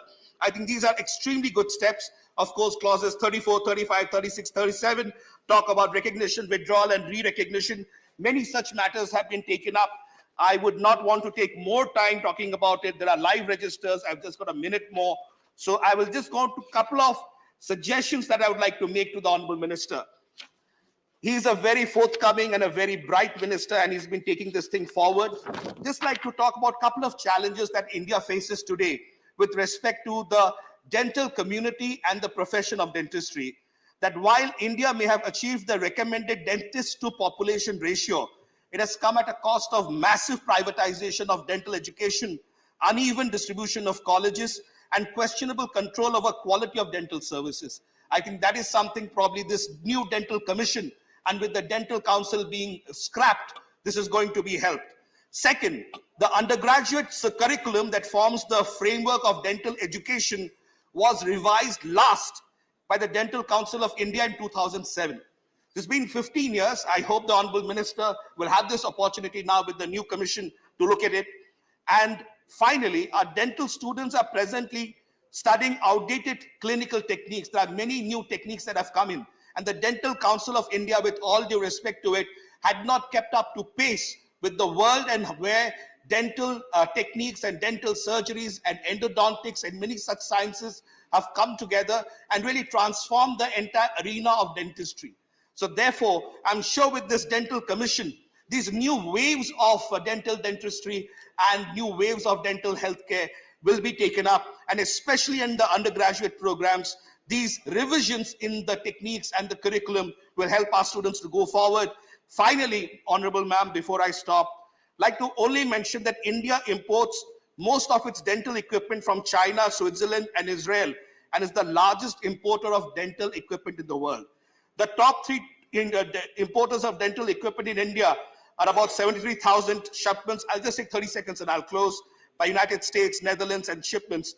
In the Make in India domain, I believe the Honorable Minister will coordinate with the innovation startups and see that in the dental healthcare framework also, there are many startups that are coming up with new technologies and equipment development. They would be able to undertake that. With these words, on behalf of the Biju Janata Dal and my leader, Shri Naveen Patnaik ji, we support the Dental Commission bill, and we hope it is going to harness a new era of dental health. Thank you. Dr. Sikenter Kumar. धन्यवाद madam. मैं आज जो राष्ट्रीय दंत चिकित्सा योग विधेयक 2023 माननीय स्वास्थ्य मंत्री द्वारा जो सदन में लाया गया है, उसका समर्थन करने के लिए खड़ा हुआ हूं। उपसभापति जी, 2014 के बाद जब से माननीय मोदी जी देश के प्रधानमंत्री बने, हर एक क्षेत्र में, चाहे वो कृषि का क्षेत्र हो, शिक्षा हो, स्वास्थ्य हो, अंतरिक्ष का क्षेत्र हो, खेलों का हो, ज्ञान का, विज्ञान का, कला का, तकनीक का, हर एक क्षेत्र में 2014 से लेके अब तक ऐतिहासिक विकास हुआ है। और जहां तक स्वास्थ्य क्षेत्र की बात हो, तो स्वास्थ्य क्षेत्र भी मोदी सरकार की प्राथमिकता में रहा है। पूरे देश में हेल्थ इंफ्रास्ट्रक्चर की बात करें, हेल्थ फैसिलिटीज की बात करें, पूरे देश में इसका विस्तार हुआ है। और मैं एक छोटे से प्रदेश, पहाड़ी राज्य हिमाचल प्रदेश से आता हूं, और हिमाचल वासी जब एम्स की बात करते थे तो बड़े दूर दूर की सोचते थे कि दिल्ली, सुनते थे हम कि एम्स है। लेकिन मैं तो माननीय मोदी जी को बधाई देना चाहता हूं और उनका आभार व्यक्त करना चाहता हूं कि हमारे छोटे से प्रदेश को वर्ल्ड क्लास फैसिलिटी के साथ 1500 करोड़ रुपए का एम्स किसी ने दिया तो मोदी सरकार ने दिया। पीजीआई सैटेलाइट सेंटर, जो एक छोटे से हिमाचल प्रदेश को 8 मेडिकल कॉलेजेस, और पूरे देश की बात करूं, पूरे देश में एक अभूतपूर्व विकास स्वास्थ्य क्षेत्र में हुआ है। जब पूरा विश्व कोरोना महामारी से जूझ रहा था, विश्व के बड़े बड़े देशों का कोरोना ने बेहाल कर दिया था, लेकिन पूरा विश्व भारत की ओर देख रहा था कि 1.5 अरब का देश किस तरह से कोरोना पे काबू करेगा। और मैं तो बधाई देना चाहता हूं मोदी सरकार को और health minister doctor Mansukh Mandaviya ji को कि उनके कुशल प्रबंधन से किस तरह से भारत ने जो कोरोना पर काबू पाया। और कोरोना पे काबू नहीं पाया, जो देश अपने आप को विकसित राष्ट्र समझते थे, उनको भी सहायता दी। और पूरे देशवासियों को, जहां 200 करोड़ मुफ्त वैक्सीनेशन की, पूरे देशवासियों का स्वास्थ्य सुरक्षित किया। उपसभापति जी, ये जो नेशनल डेंटल कमीशन बिल 2023 सदन में पेश किया गया है, 2020 में स्वास्थ्य और कल्याण मंत्रालय ने राष्ट्रीय दंत चिकित्सा योग विधेयक के लिए एक प्रस्ताव रखा और प्रस्तावित विधेयक पर सार्वजनिक टिप्पणियां मांगी। विधेयक का उद्देश्य राष्ट्रीय दंत चिकित्सक योग एनडीसी की स्थापना करना और दंत चिकित्सक अधिनियम 1948 को रद्द करना है। राष्ट्रीय दंत चिकित्सा योग विधेयक 2023 का मुख्य लक्ष्य उच्च गुणवत्ता और किफायती दंत चिकित्सा शिक्षा प्रदान करना, देश भर में दंत चिकित्सा पेशे को विनियमित करना और सभी नागरिकों के लिए दंत स्वास्थ्य देखभाल की सार्वभौमिक उपलब्धता सुनिश्चित करना है। राष्ट्रीय दंत चिकित्सक योग विधेयक 2023 को 1948 के दंत चिकित्सक अधिनियम को रद्द करने के इरादे से संसद में पेश किया गया है।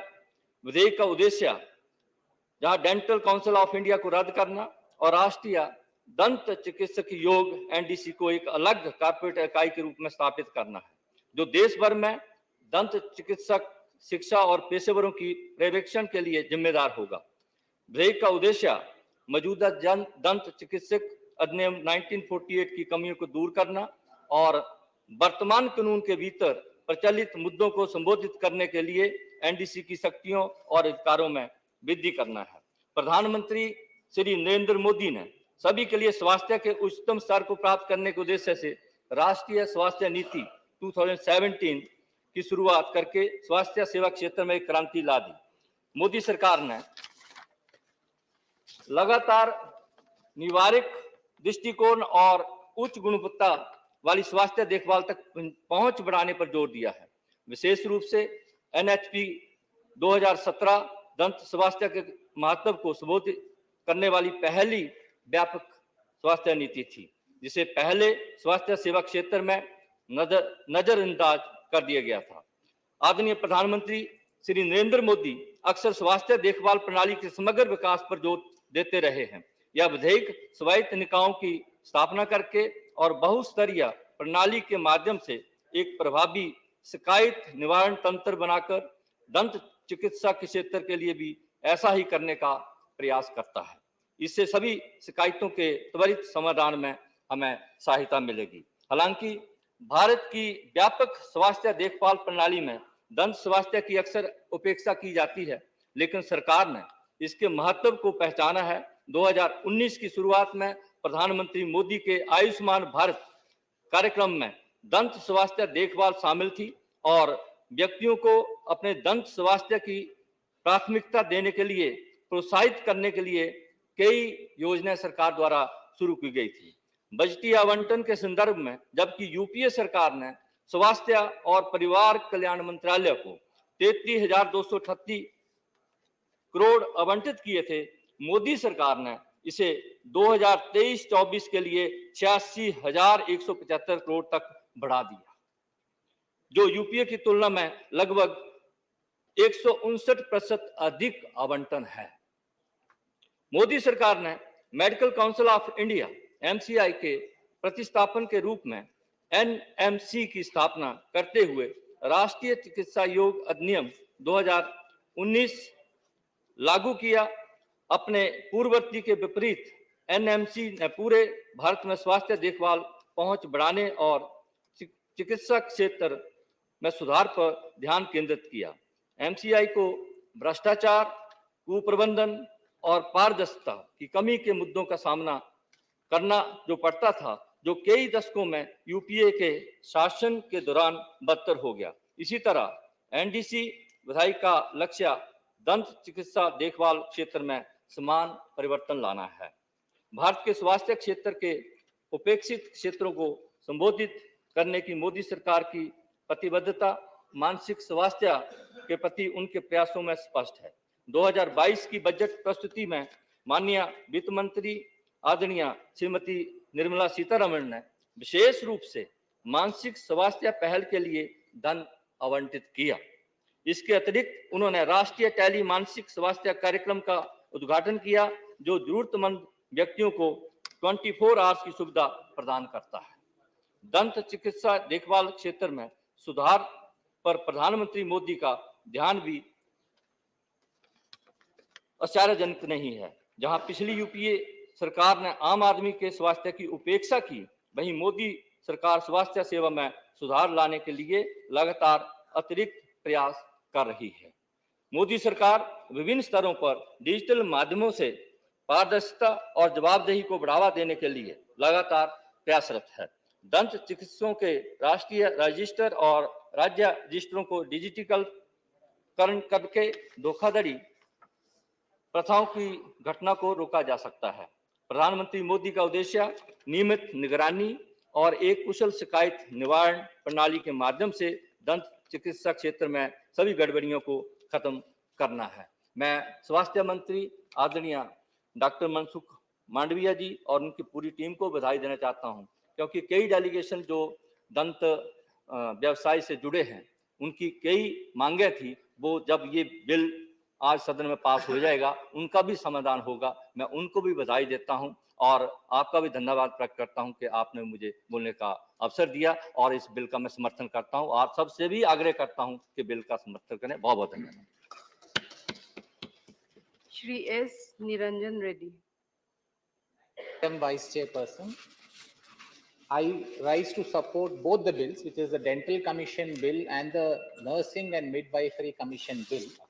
If I may first speak on the Nursing and Midwifery Commission Bill, the reason I support the bill is because the legislation, Madam, as I see it, is both fluid and modern looking. I say this because the legislation looks ahead. It also looks across other enactments when it is making provisions under this act. Madam, when I say it looks ahead, clause 10 specifically requires, the act requires the commission when it is conducting its affairs to ensure that this nursing industry would be subjected to cutting edge technology and hybrid education requirements, so that the commission will now ensure that the curriculum will have this. It also very importantly provides for certain soft skills development also to be taken into account. Now this is very important, Madam, because in the modern age of artificial intelligence, one kind of jobs that can never be changed are jobs like nursing and midwifery, because no artificial intelligence can do this.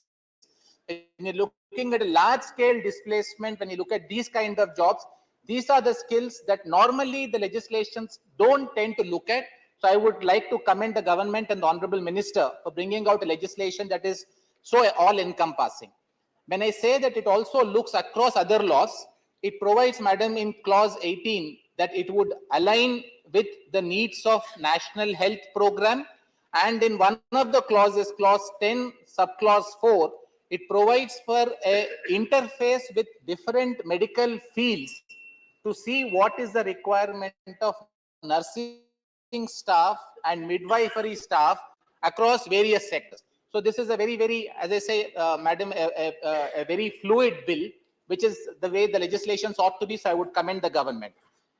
Now, I feel, Madam, that this legislation might empower the Commission and the government to deal with the challenges that may be faced by the country in terms of the staff requirements for nursing and midwifery. Madam, first, India is now at the hub of medical tourism. Potential is likely to tremendously grow. Second, Madam, I find that even within India, there is a huge demand for nursing sector with the requirements of medical infrastructure going up. So the new bill might enable that this ecosystem is built in very quickly for ensuring that the requirements are taken into account. Having said this about the bill, there are 2 or 3 things that I may want the central government to focus on. Madam, I find that the nursing sector is a little skewed in terms of a few of the sectors being underserviced. So for instance, Madam, in Northeast, entire Northeast India, there are only 2% of colleges, nursing colleges, which are there. So I would think, because this is unlike an engineering and medical courses where people will be able to travel far, a localized nursing sector close by might help. The other concern that I wanted the Honorable Minister to kindly show some attention on is that while this is largely female dominated, it seems that the leadership is skewed in favor of male leadership up till now shepherding this particular sector. I would request the Honorable Minister to consider it. Madam, now that I am concluding my speech, I just wanted to make 2 quick points on the Dental Commission. This is taking inspiration from the Medical Commission Act, a very salutary bill, so we support it. In the working of Medical Commission, I have found that there are 2 areas which may be considered by the central government. First, we find, Madam, that unlike nursing and medicine, in dental sector, India is now facing an oversupply. We have now crossed the World Health Organization requirement of 1 dentist for 5,000 people. We now have for 7,500 people. Please conclude. Just 1 minute, ma'am, because there are 2 bills. Just only 1 more minute.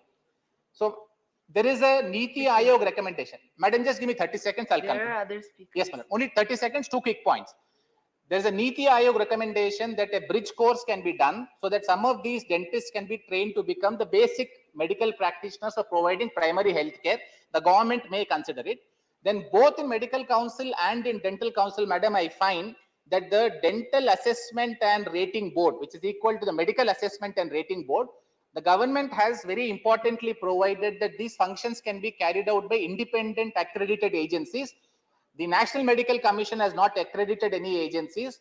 I'm suggesting that so that the commission will be able to focus on more important issues, if these accredited agencies can be quickly identified, they will carry out the inspection. It can be supervised by the National Medical Commission or the Dental Commission. I thank you, madam, and I support both the bills. Thank you. Dr. M. Thambidurai.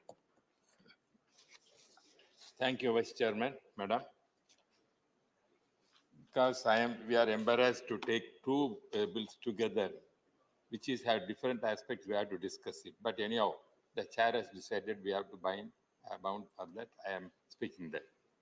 Because dental council is separate, this is very important subject I want to discuss. But anyhow, sir, madam, here,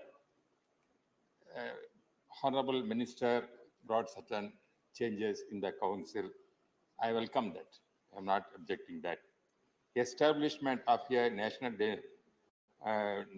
Dental Commission, the place of Dental Council of India. I appreciate that what he has correct. But the point which is another point is we are having not able to accept that. Single national entrance examination. It's a state subject, madam. Health is a state subject. Education was concurrent list. In our Tamil Nadu, still we are not able to accept the NEET examination because it is making more a commercial thing. Instead of all the higher education institutions, they are even all NEET examination centers are flourishing. Therefore, I raised many times, even our committees, this kind of NEET coaching centers must be banned. The government has to come forward, ban this kind. Otherwise, the syllabus which we are present national education policy for the school education, students, nobody is attending that. The same way you are bringing once again national entrance examination you are bringing there. The students will go to the entire coaching centers only. There is encroaching the state subjects also in that. Therefore, as far as the Tamil Nadu concerned, we are our ADMK party. We are not for NEET examination and also the single entrance examination for the dental council also. Dental also. That is where we are objecting that. Second thing, so I know I raised many times with the Honorable Minister, these central bodies, certain bodies, for example, Pharmacy Council, they are not allowing to start any institutions.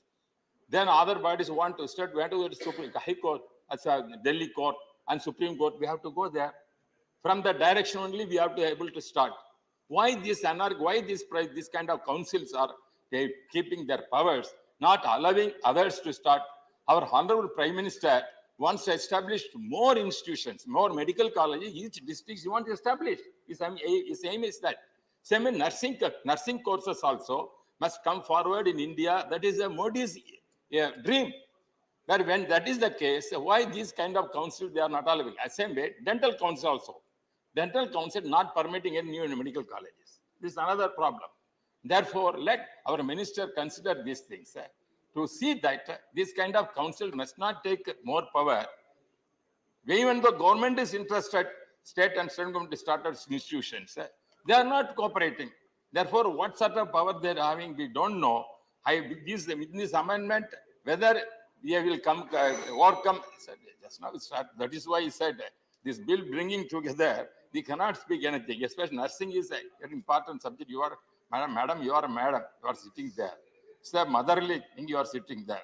This nursing is our side. Our honorable say industry is not an industry. It is a service, motherly service. Mother is only can protect. God has given the power to you people, patient, not putting bill on this like that. We're putting bill means it is you are asking you to sit down. Therefore, you have to be patient. Sir, you have 40 seconds to conclude. You have to be patient to see that nursing is very important subject. Our Indian people only serving through the world. If you go America, who is the nurse from Kerala may be there. That is their specialty there. Our human research development is the asset for the Indian country. Education is very important. Health sector important. Agriculture. 3 sectors only Indian can flourish. For the other things, whatever said, China is encroaching our industries means that kind Sir, of please competition conclude. with there. But Please why I'm conclude. telling, sir, I once again requesting only final Please point. conclude. Final point I'm putting. I request the Honorable Minister, let the courses come, new courses. Either state government also on the way not to allow to start allied courses, putting applications, many people are putting, they are keeping quiet. In Tamil Nadu, they are not allowing the health ministry to allow to Thank start you, sir. any new courses. Let the Next central speaker. government interfere that to Shri allow G.K. this kind of Vasant. course system. Thank you very much. Madam, I stand here to support both the bills on behalf of my party, ma'am. Number one, when we talk about Nursing and Midwifery Commission Bill 2023, naturally, ma'am, we are bound to think of COVID-19, the service of nurses to the common people of India. They have saved lakhs and lakhs of people in our country, and many have sacrificed their life because of COVID-19. We have to be ever thankful to them, ma'am. Coming to the point, ma'am, nursing and midwifery professionals in the country are facing several challenges due to lack of educational qualification. Furthermore, uneven distribution of nursing institutes and the gap in the quality of teachers and nursing curriculum subjects. These professionals lack of opportunities and forces them to outmigrate to different fields to private sector. This has resulted in an acute shortage of nursing staff. So I kindly request the minister that this has to be rectified.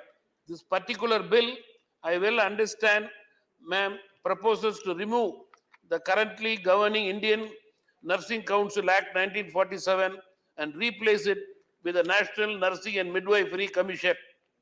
The INC Act, I'm sure, will be responsible for ensuring the educational standards, minimum entrance requirements, prescribing curriculum for nursing courses, ma'am. I'm sure this will solve their problem, and this particular bill will bring limelight to them. Coming to the National Dental Commission's bill, the bill aims to legislation to improve and revitalize the field of dentistry by repealing the Dentist Act of 1948 and dissolving the Dental Council of India, ma'am. Quickly, I want to finish. I'll just tell 2 points. One, the benefits, promoting uniform and excellent dental education.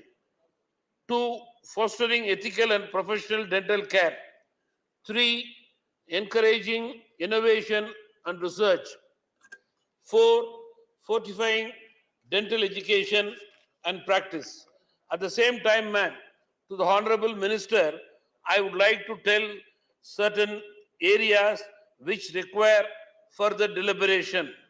Number one, representation and autonomy.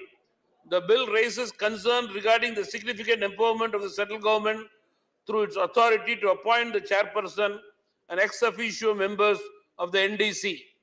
Some worry that this heavy reliance of the central government for the selection of all commission members could result in an undue concentration of power and control in the hands of the central government, which has to be taken care.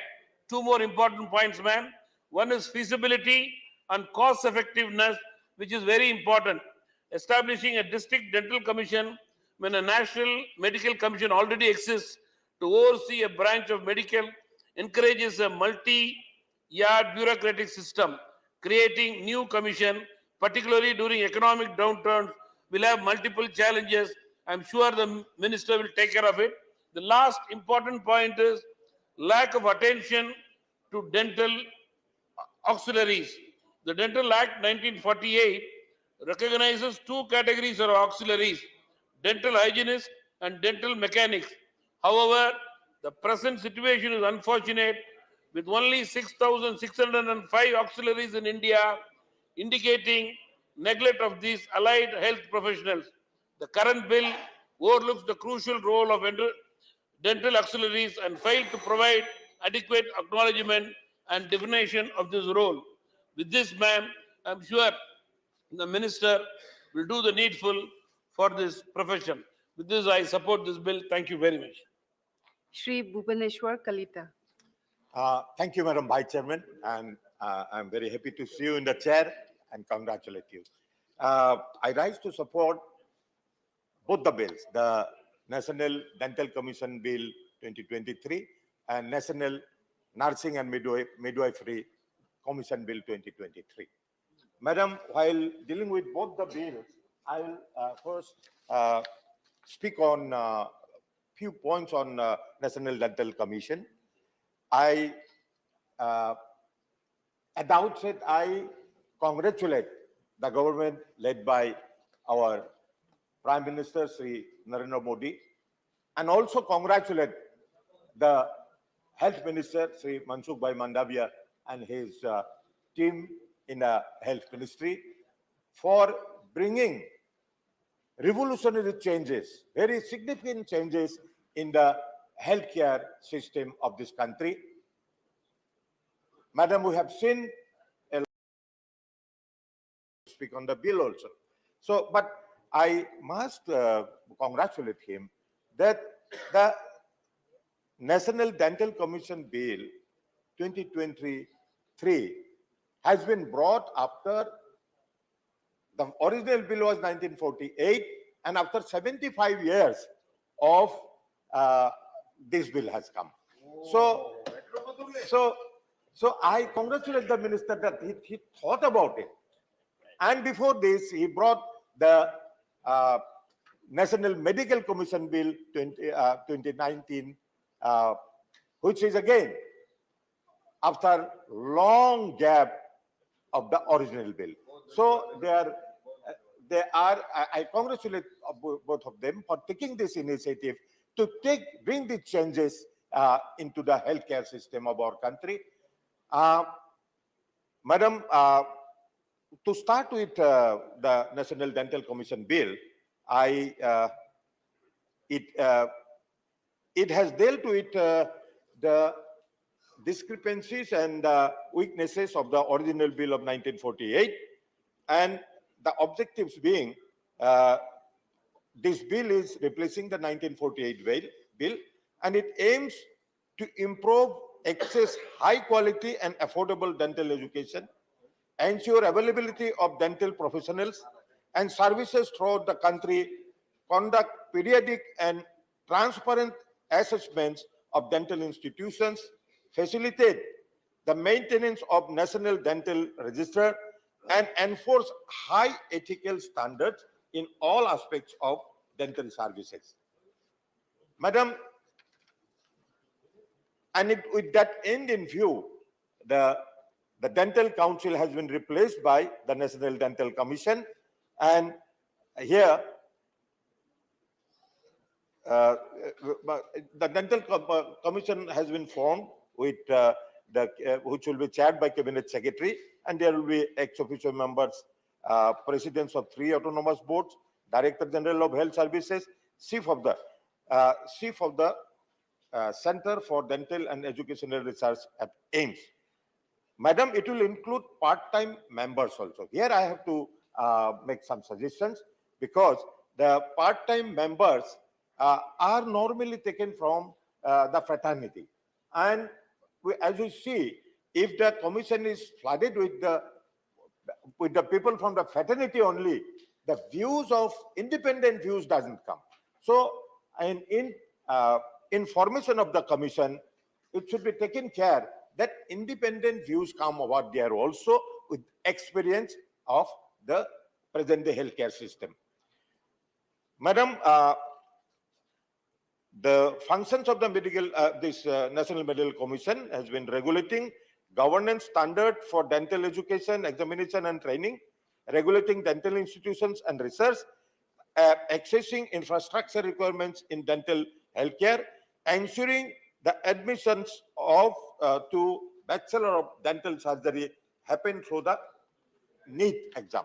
Madam, here the original bill 1948 was nearly silent, but this bill has brought clarity to the entire system of dental education and dental training. So I appreciate and I appreciate the minister and the health ministry for thinking about it to revolutionize the entire healthcare system.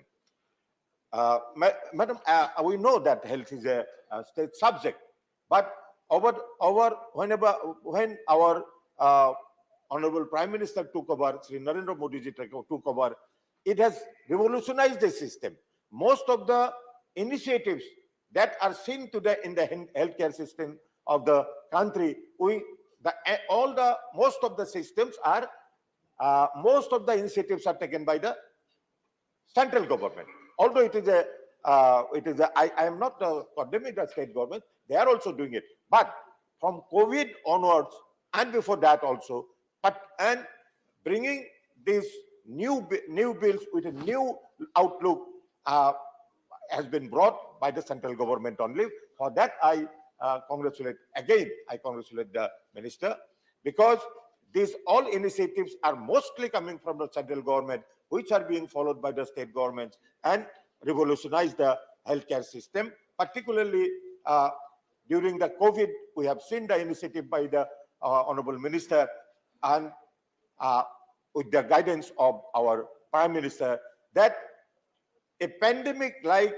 which was never seen in the world, COVID, was tackled very efficiently, which is being appreciated abroad, all over the world, and the new areas that has been covered up. Now, as you see, somebody mentioned about the mental health. After the COVID, one thing that has come as a new phenomenon is mental health, and also, of course, that sudden heart attack. So these are areas where the ministry is studying. So far, our committee is also studying, making a study on all that. And I hope that these areas will be covered efficiently by the ministry.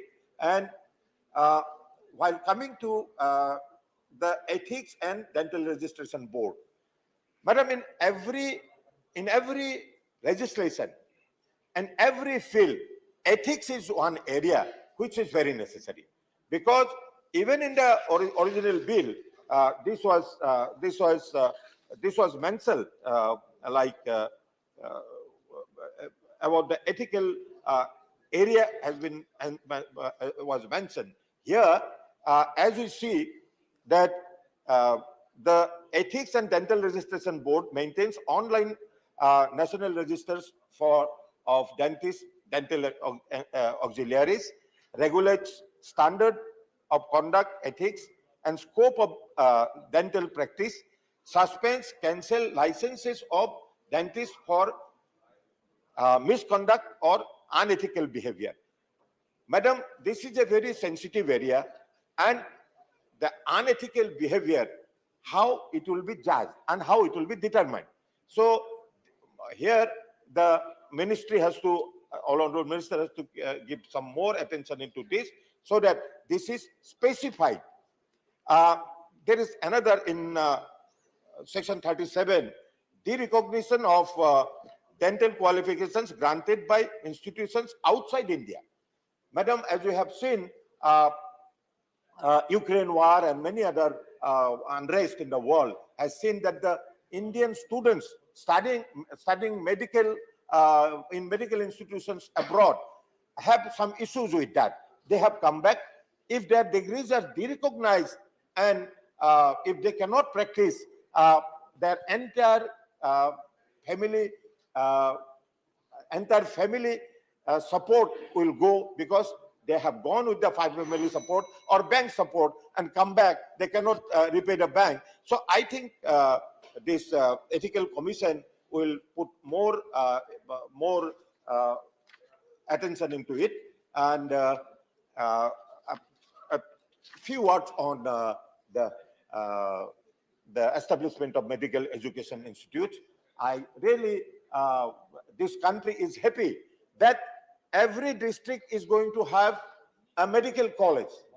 At the same time, it will have one nursing college also. In the last budget, Honorable Prime Minister has declared that along with the medical college in every district, there will be a nursing college. Madam, you are quite aware that the nursing institutes in Northeastern region are very few. Although many in number, nurses comes from Northeastern region, and there is great demand abroad also because of their English language and their sincerity and discipline. They are needed. Every other country needed all of them, and there is great demand. But I'm not saying that we should send all of them abroad, and then we'll have a shortage of nurses in our own hospitals. So I think the ratio or the balance will be made. A mechanism can be established which will maintain the balance between nurses going abroad and nurses demand for nurses in our own country. So I have nothing much more on nursing and midwifery bill commission bill.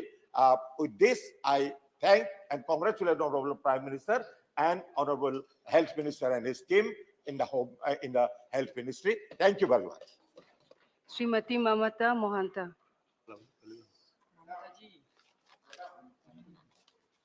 It is a very good day that 100% scenario is governed by ladies, Mahila, पूरा मंच पे और नीचे table.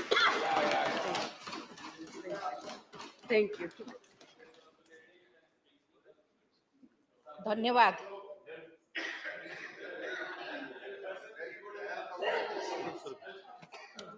धन्यवाद vice chairman महोदया.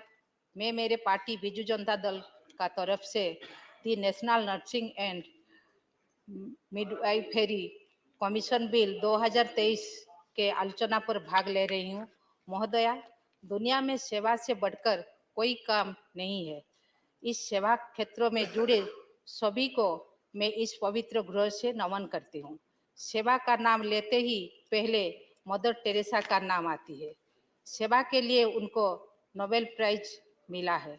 ये बात सेवा क्षेत्रों को कितना गुरुत्व मिलना चाहिए वही बताता है. इस सेवा क्षेत्र से जुड़े सभी सेवक और सेविका के लिए कुछ करने के वक्त आया है. महोदय, इस राष्ट्रीय नर्सिंग और मिडवाइफरी कमीशन बिल 2023 लोकसभा में पारित हुआ है. ये भारतीय नर्सिंग काउंसिल अधिनियम 1947 में संपर्कित है. यहाँ नर्सिंग और मिडवाइफरी क्षेत्रों में कार्य कर रहे सभी के शिक्षा, सेवा और उन्नत मान का गुरुत्व दे रहा है. इस बिल में इन सभी क्षेत्रों के लिए गठित कमीशन में 29 सदस्य रहेंगे. इस कमीशन के अध्यक्ष का नर्सिंग और मिडवाइफरी क्षेत्रों में स्नातक समेत 20 साल का अनुभव रहेगा और बाकी सदस्य स्वास्थ्य विभाग, राष्ट्रीय चिकित्सा आयोग क्षेत्रों से रहेंगे. इस कमीशन शिक्षा नीति प्रस्तुत करेगी. शिक्षादान केंद्र की नियमित जांच, शिक्षादान केंद्रों में शिक्षा व्यवस्था का सुधार के लिए अध्यापक का नियुक्ति आदि विभिन्न स्तर पर नजर रखेंगे. केंद्र सरकार एक परिषद स्थापन करेगी. ये परिषद राष्ट्रीय काउंसिल को उपदेश और सहयोग करेगी. महोदय, बिल के हिसाब से इस कमीशन के अधीन 3 बोर्ड गठन होगा जो परीक्षा, शिक्षा केंद्र का रैंकिंग पर और शिक्षा नीति, स्वास्थ्य क्षेत्रों के ऊपर नजर रखेंगे. सभी राज्यों के एक कमीशन गठन होगा जहां 10 सदस्य रहेंगे. स्वास्थ्य विभाग क्षेत्र, नर्सिंग कॉलेज और नर्सिंग क्षेत्रों में काम करने वाले सदस्य रह सकते हैं. राज्य के कमीशन राष्ट्रीय कमीशन के हिसाब से सभी राज्य करेगा. इस कमीशन गठन होने के बाद कमीशन कार्य शुरू होगा तो अभिज्ञता प्राप्त सेवक या सेविका अभिज्ञता सेवक या सेविका आएंगे जिससे सभी को उन्नत मान का सेवा मिलेगा. इसके साथ सेवा का प्रकृत मूल्य सब समझेंगे. माननीय मंत्री जी को मैं धन्यवाद दूंगी इस महत्वपूर्ण बिल को राज्यसभा में आगत करने के लिए. इस बिल को मैं समर्थन करती हूँ. धन्यवाद. Shri V Vijay Sai Reddy. Thank you, Vice Chairperson, Madam. Madam, both National Nursing Commission Bill 2023 and National Dental Commission Bill 2023, both the bills are at another progressive legislations and about the bringing crucial reforms in the medical sector. I, on behalf of my party, YSR Congress Party, and my leader, congratulate Mansukh Mandaviya ji and support the bills, both the bills. Madam, I have only 3 points to be brought to the notice of the Honorable Minister. The first point is the 85 to 90% of the adults have got the dental cavities, including myself. I also have got the dental. It is no fault of the minister, but still I am bringing it to the notice. Along with about 60 to 80% children, madam. Over 50% of the Indians with dental health issues receive treatment advice from some other dentists, such as chemists, etc. And not really dentist, chemists, madam. This is the problem. In 2020, India achieved more than ideal dentists to population. Number of dentists to that of the population proportion ratio is about 1:5,000 as against 1:7,500 recommended by WHO. It's really good. Madam, however, there is a great urban-rural mismatch, which I would like to bring to the notice of the minister, with the ratio reaching 1:1 lakh, 1:1 lakh, urban-rural mismatch. There's a severe lack of awareness about the mental and oral health and disease in these rural areas, and access to the education is lower in the rural areas, madam. I have one suggestion to be made to the minister. Madam, National Dental Commission should take the initiatives to assign each dental college to each rural area, every rural area, and appoint one dentist for each primary health center, as the dentists play a key role in educating the rural people. This is the suggestion what I would like to make to the Honorable Minister. And the second point which I would like to bring to his notice is there are startling vacancies in the dental colleges, not the hospitals. There are vacancies, which means that we are not able to absorb the dental students into the system. Of the 1,89,420 seats offered between 2016-17 and 2022-23, 36,585, almost about 20% remain unfilled. This concerning trends extend to both UG and PG dental courses across the country, madam. I request the Honorable Minister to take care of, to address this issue. Why colleges are not able to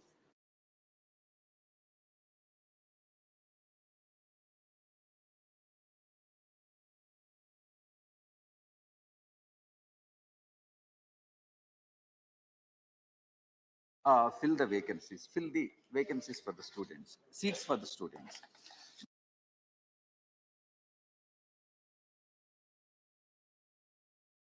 Taken or implemented in this regard. I request the Honorable Minister to take care of these issues. And for the last point, madam, particularly the nurses, the nursing, insofar as nursing is concerned, given the nursing profession is largely dominated by women, they are subject to host of problems at the workplace, including sexual harassment. I urge the minister to outline, because they may not be able to express, this is the problem which is prevailing throughout the country. I urge the minister to outline how these concerns about the workplace conditions for nurses will be addressed. Thank you very much, madam. Shri Kanaka Medala Ravindra Kumar. Thank you, Deputy Chairman, madam, for giving this opportunity to speak on the bills. National Dental Commission Bill and National Nursing and Midwifery Commission. Sir, this bill, madam, this bill provides, Wide Section 4 speaks about the composition of National Dental Commission. As per the provisions of Section 4 of the bill, there is no place for states in the composition of National Dental Commission. And states will be represented in the National Dental Commission only as a part-time members. That too, not all the states. Only 10 members on rotational basis. But the procedure for appointment and eligibility criteria for appointment of such members have not been specified in the Act. The 10 members who will be nominated by the states and union territories in Dental Advisory Council on rotation basis from among the nominees of the states and union territories under clause C and D of the subsection 2 of 11 of the Dental Advisory Council. The bill has no provision for containing and prescribing the procedure with regard to that. The procedure will be prescribed later under the rules that will be framed by the executive. Act is in way. But 9 members to be appointed on rotational basis from among the nominees of the states and union territories under clause E of subsection 2 and section 11 of State Dental Council. So to be a member of in the National Dental Council, one has to be a member of either Dental Advisory Council or State Dental Council. Then only their respective name will be considered for the membership in National Dental Commission. Not all the members from the state and UT will become a member of National Dental Commission. Some will be selected on rotational basis. These procedural aspects and creates some doubt, and it has to be clarified. It is in way. And so the students with regard to the get admission to dentist course after writing NEET examination conducted as per the National Medical Commission Act. They give yearly exams during the pursue their UG course. The bill provides the bill provides for provision of national exit test. As per the provisions of this section, the student pursuing common undergraduate dentist course will have to clear national test to get license for practice of dentistry. So this bill provides multifarious procedure, and also the aims and objects of this act. Originally an expert committee was constituted, and subsequently department related standing committee also recommended with regard to the provisions. But there are constitution of National Dental Commission, and also there are 3 autonomous bodies, namely Undergraduate and Postgraduate Dental Education Board, likewise Dental Assessment and Rating Board, Ethics and Dental Registration Board to regulate professional conduct. Likewise, there are certain ambiguity with regard to the qualified and eligibility of the respective committees to nominate it and to select them by the government. Likewise, the Sir, please certain conclude. principles, Please certain conclude. principles have to be followed. 1 minute. 30 Educational seconds, standards. please conclude. Final 1.5 minutes. Educational standards, training centers, creating infrastructure and faculty standards, and increasing the number of institutions and training centers, and qualifications and eligibility criteria have to be looked into. While finalizing this bill, the Honorable Minister has to take care of and address all these problems. Thank you again for giving this opportunity.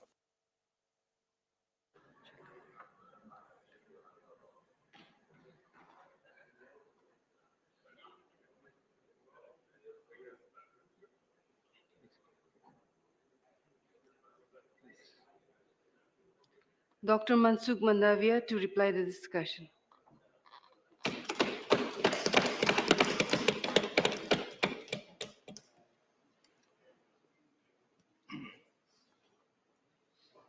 Deputy Chairman साहब,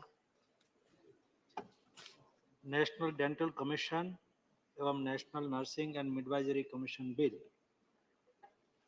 आज सदन में 9 सदस्यों ने bill के समर्थन में अपनी बात रखी।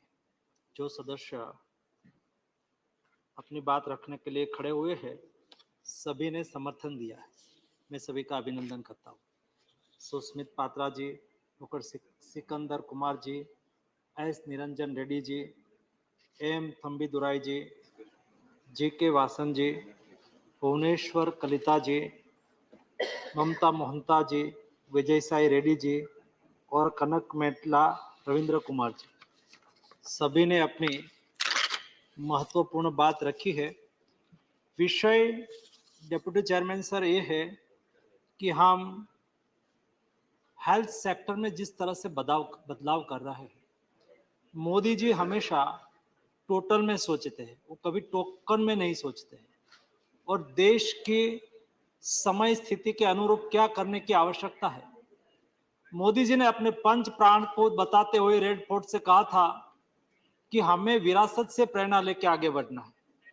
हमारी विरासत क्या थी, हमारी क्या विरासत है? विरासत से प्रेरणा लेके हम आगे बढ़े तो हम हमारी समस्या का समाधान ढूंढ सकते हैं। हम सब लोगों ने कोविड क्राइसिस के दरमियान देखा, सारी दुनिया में, मैं तो उस वक्त सारी दुनिया के साथ मीटिंग कर रहा था, बात कर रहा था, सभी विश्व के हेल्थ मिनिस्टर के साथ दैनिक और वर्ल्ड हेल्थ ऑर्गेनाइजेशन के साथ दिन बात होती थी। दुनिया को आश्चर्य था कि हमारे यहाँ लॉकडाउन के सामने एजिटेशन चल रहे हैं, हमारे डॉक्टर्स ड्यूटी पर नहीं जा रहे हैं, हमारी नर्स ड्यूटी पर नहीं जा रही है, हमारे पैरामेडिक स्टाफ ड्यूटी पर नहीं जा रहे हैं। वैसी स्थिति में इंडिया में डॉक्टर भी अपनी सेवाएं दे रहे थे, नर्सिस भी अपनी सेवाएं दे रहे थे। केवल सेवाएं नहीं, अपने प्राण की बिना परवाह करे वो देश के प्रति अपना समर्पण भाव व्यक्त कर रहे थे। ऐसे मेरे डॉक्टर्स, ऐसे मेरे सभी नर्सिस और पैरामेडिक स्टाफ को मैं आज पार्लियामेंट के फ्लोर से अभिनंदन करना चाहता हूं। और उस वक्त मोदी जी ने उसको विरासत से प्रेरणा ली। विरासत क्या थी हमारी? हमारे देश में हेल्थ एक कभी कॉमर्स नहीं है, और कोई कंट्री के लिए, दुनिया के लिए हो सकता है, लेकिन इंडिया के लिए हेल्थ एक सेवा है। और इसलिए ये देश की जनता में सेवा भाव को प्रोत्साहित करने से हमें फायदा होगा, या तो उसका बेसिक, उसका मन को हम कंट्रोल सकते हैं। मोदी जी ने उस वक्त हमारे हेल्थ वर्क फोर्स के लिए ताली बजाई थी, थाली बजाई थी, आकाश में ट्राई कलर से उसको अभिनंदन किया था, और उसके जवाब में हमारे सारे देश के कोरोना वॉरियर्स लगे और देश को कोविड क्राइसिस से बचा लिया। ये हमारी विरासत है, और विरासत से प्रेरणा लेके हम होलिस्टिक अप्रोच के साथ बदलाव करते हैं। क्या बदलाव करने की आवश्यकता है? मेडिकल एजुकेशन में, हेल्थ सेक्टर में जो भी बदलाव करना है, एक होलिस्टिक अप्रोच के साथ। हमने केवल डिस्पेंसरी खोलने की बात नहीं की। भूतकाल में होता था, मांग आई तो डिस्पेंसरी खोल दो, जी नहीं, हमने डिस्पेंसरी भी खोली, लेकिन जब हम health and wellness centre, last mile के व्यक्ति को हेल्थ सर्विस प्रोवाइड करनी है, अफोर्डेबल हेल्थ केयर उपलब्ध करानी है, तो उसके लिए हमें हेल्थ एंड वेलनेस सेंटर 1,56,000 से अधिक हेल्थ एंड वेलनेस सेंटर बनाया। हेल्थ एंड वेलनेस सेंटर तो बन गया, लेकिन वहां डॉक्टर चाहिए। डॉक्टर चाहिए तो हमें मेडिकल की सीट भी बढ़ानी पड़ेगी।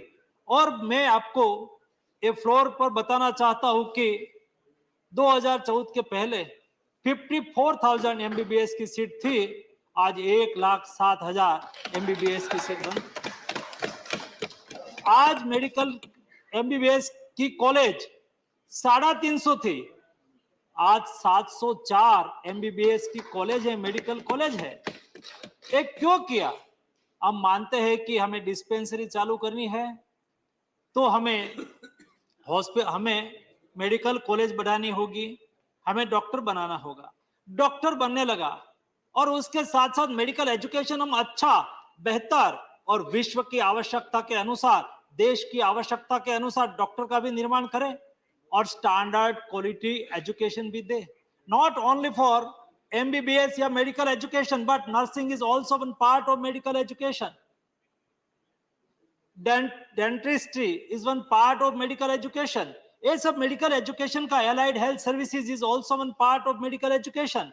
ये सब मेडिकल एजुकेशन का एक पार्ट है, और देश की रिक्वायरमेंट को भी हमें ध्यान में रखना है, और दुनिया की आवश्यकताओं को भी हमें पूरी करना है। उसके लिए जो एक होलिस्टिक का एफर्ट हमने लिया है, इस एफर्ट के फलस्वरूप हम सबसे पहले नेशनल मेडिकल कमीशन लाए, उसको सक्सेसफुली इंप्लीमेंट किया।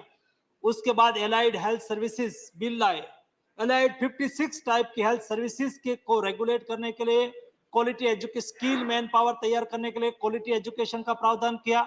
उसको आगे बढ़ते बढ़ते हम आज डेंटल कमीशन बिल और नर्सिंग मिडवाइजरी बिल लेके आए हैं और उसके लिए बहुत बड़ी उसके लिए रिकमेंडेशन भी हुई है और मेंबर ऑफ एक्सपर्ट कमेटी 2013 में बनी थी और पीजीआई चंडीगढ़ के एक्सपर्ट कमेटी ने कहा था कि सभी एजुकेशन के लिए आपको स्वायत्त कमीशन बनाना होगा।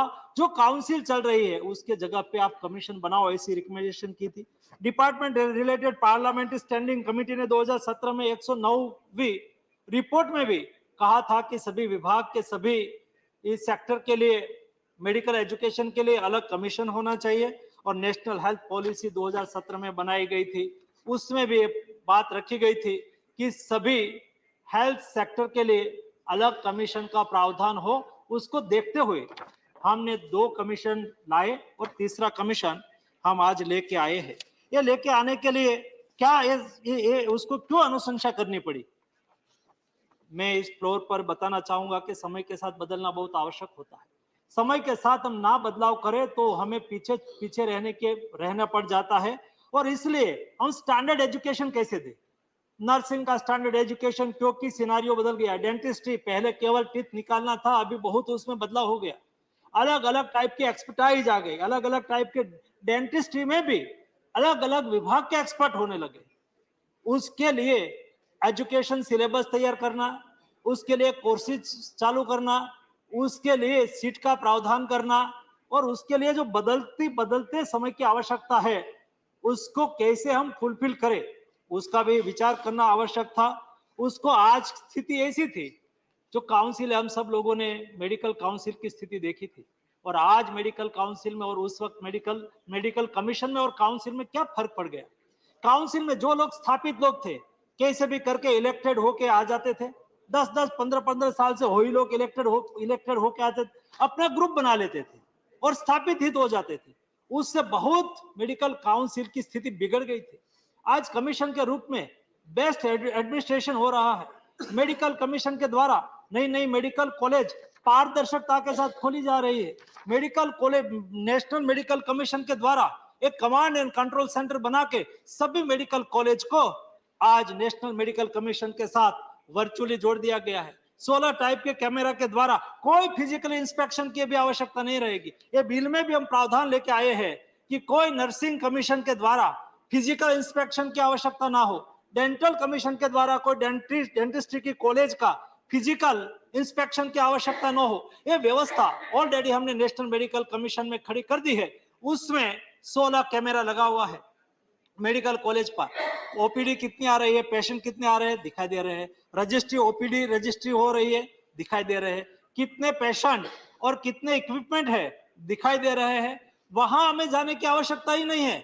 आर्टिफिशियल इंटेलिजेंस के द्वारा हमारी मेडिकल कॉलेज को सूचना मिलने लगी है कि भाई आपके यहाँ ओपीडी कम हो रही है, आपकी इतनी ओपीडी होनी चाहिए, पप हो जाता है वहां पर, बढ़ाओ लेकिन आपकी मान्यता रद्द होगी। ऑटोमेटिक वो वहां तैयारी करने लगेंगे। वहां ऑपरेशन नहीं हो रहा है, हमें पता चलता है यहाँ बैठे बैठे हमारी आर्टिफिशियल इंटेलिजेंस के द्वारा कमांड एंड कंट्रोल सेंटर बता देता है कि ये मेडिकल कॉलेज में ये टाइप की सुविधा का अभाव है, इंफ्रास्ट्रक्चर आपका कम है। ये सारी इंफॉर्मेशन, आपका इंडोर पेशेंट कम है, तो ये मेडिकल कॉलेज से डायरेक्ट नेशनल मेडिकल कमीशन में इंफॉर्मेशन मिल रही है। दूसरा, जो लोग 10-15 साल से बैठे रहते थे वहां, उसके जगह पे कमीशन बनने से ये मिडवाइजरी नर्सिंग कमीशन में भी प्रावधान रखा है, डेंटल कमीशन में भी प्रावधान रखा है। केवल 4 साल से ज्यादा वो नहीं रह पाए। कमीशन की मुदत 4 साल होगी, उसके ज्यादा कोई नहीं रह पाएंगे ताकि पारदर्शिता आएगी। दूसरा, इंटरनेशनल स्टैंडर्ड के अनुरूप वहां एजुकेशन दिया जाएगा। आज ये प्रावधान ही नहीं है, क्लेरिफिकेशन ही नहीं है कि कौन सा काम किसको करना है। अंदर कमीशन में भी कोई क्लैरिटी नहीं है। उसका नतीजा भुगतना पड़ता है हमारी डेंटल कॉलेज को, हमारी नर्सिंग कॉलेज को। नर्सिंग सेक्टर में भी ऑनरेबल डेप्यूटी चेयरमैन सर, दुनिया बदल गई है, दुनिया की रिक्वायरमेंट बदल रही है। ये बदलती रिक्वायरमेंट को पूरा करने के लिए कोर्स सिलेबस सभी में बदलाव करने की आवश्यकता है और उसके साथ साथ इंस्पेक्शन की सिस्टम को बदलना है।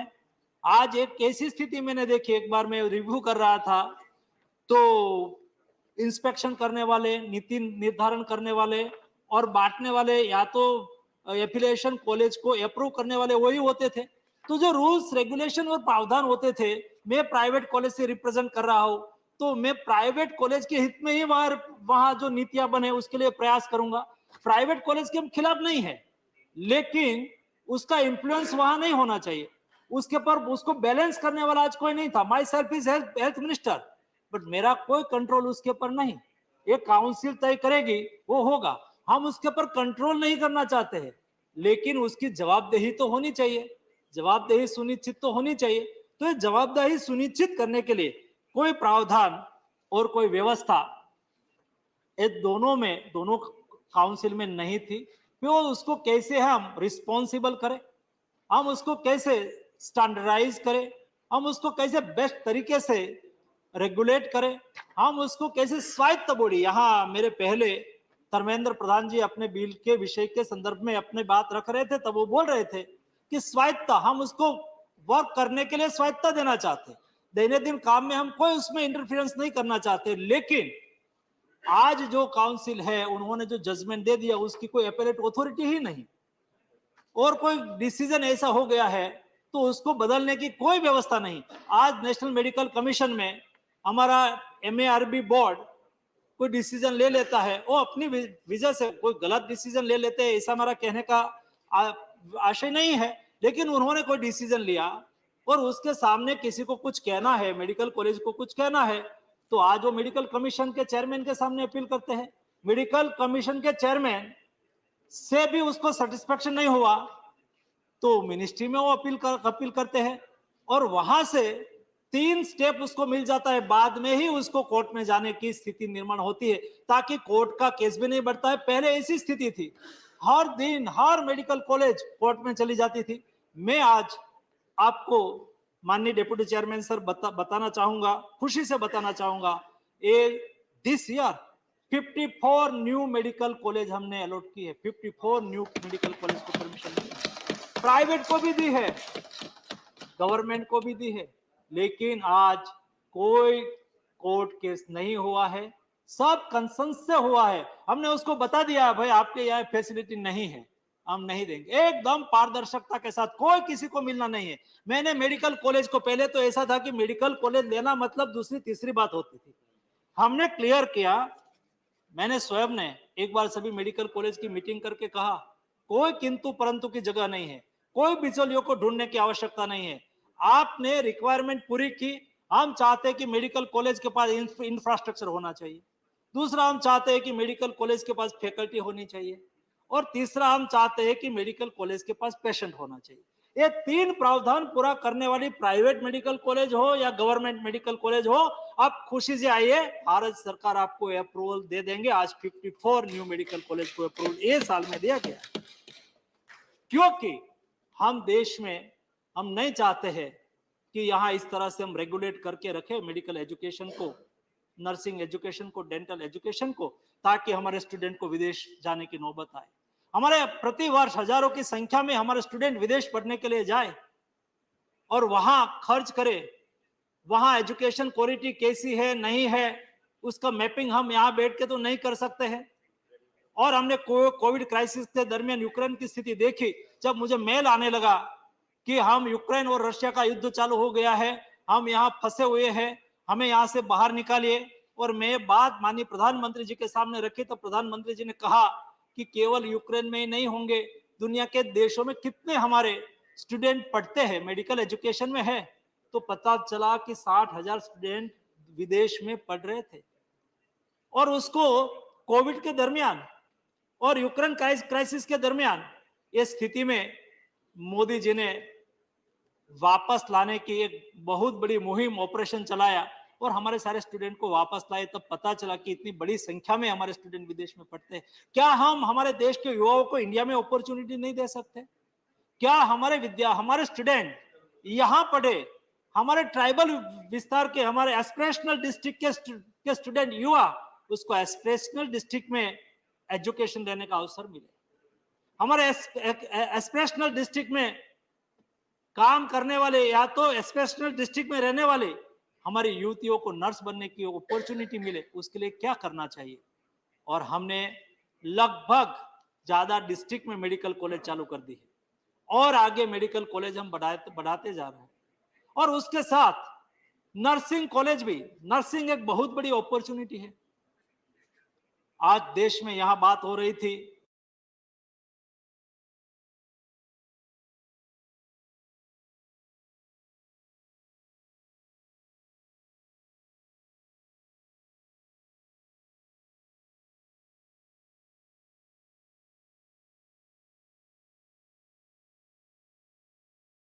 कि अब डेंटिस्ट ये हमारा सॉफ्ट पावर है, उससे हम दुनिया की सेवा भी कर सकते हैं और आजीविका भी कमा सकते हैं। हम भली भांति समझते हैं। आज हमारे केरला की नर्सिस, आज हमारे भारत की नर्सिस, आप अमेरिका में जाओ, कल्पना ही नहीं कर सकते भारत के डॉक्टर और भारत के नर्सिंग के बिना वहां का हेल्थ सेक्टर पूरा हो सकता है। जी नहीं, आज अमेरिका की 8% नर्सिस इंडियन नर्सिस है। आप गल्फ कंट्री में चले जाओ, गल्फ कंट्री में ज्यादातर हमारा हेल्थ वर्कफोर्स इंडियन है।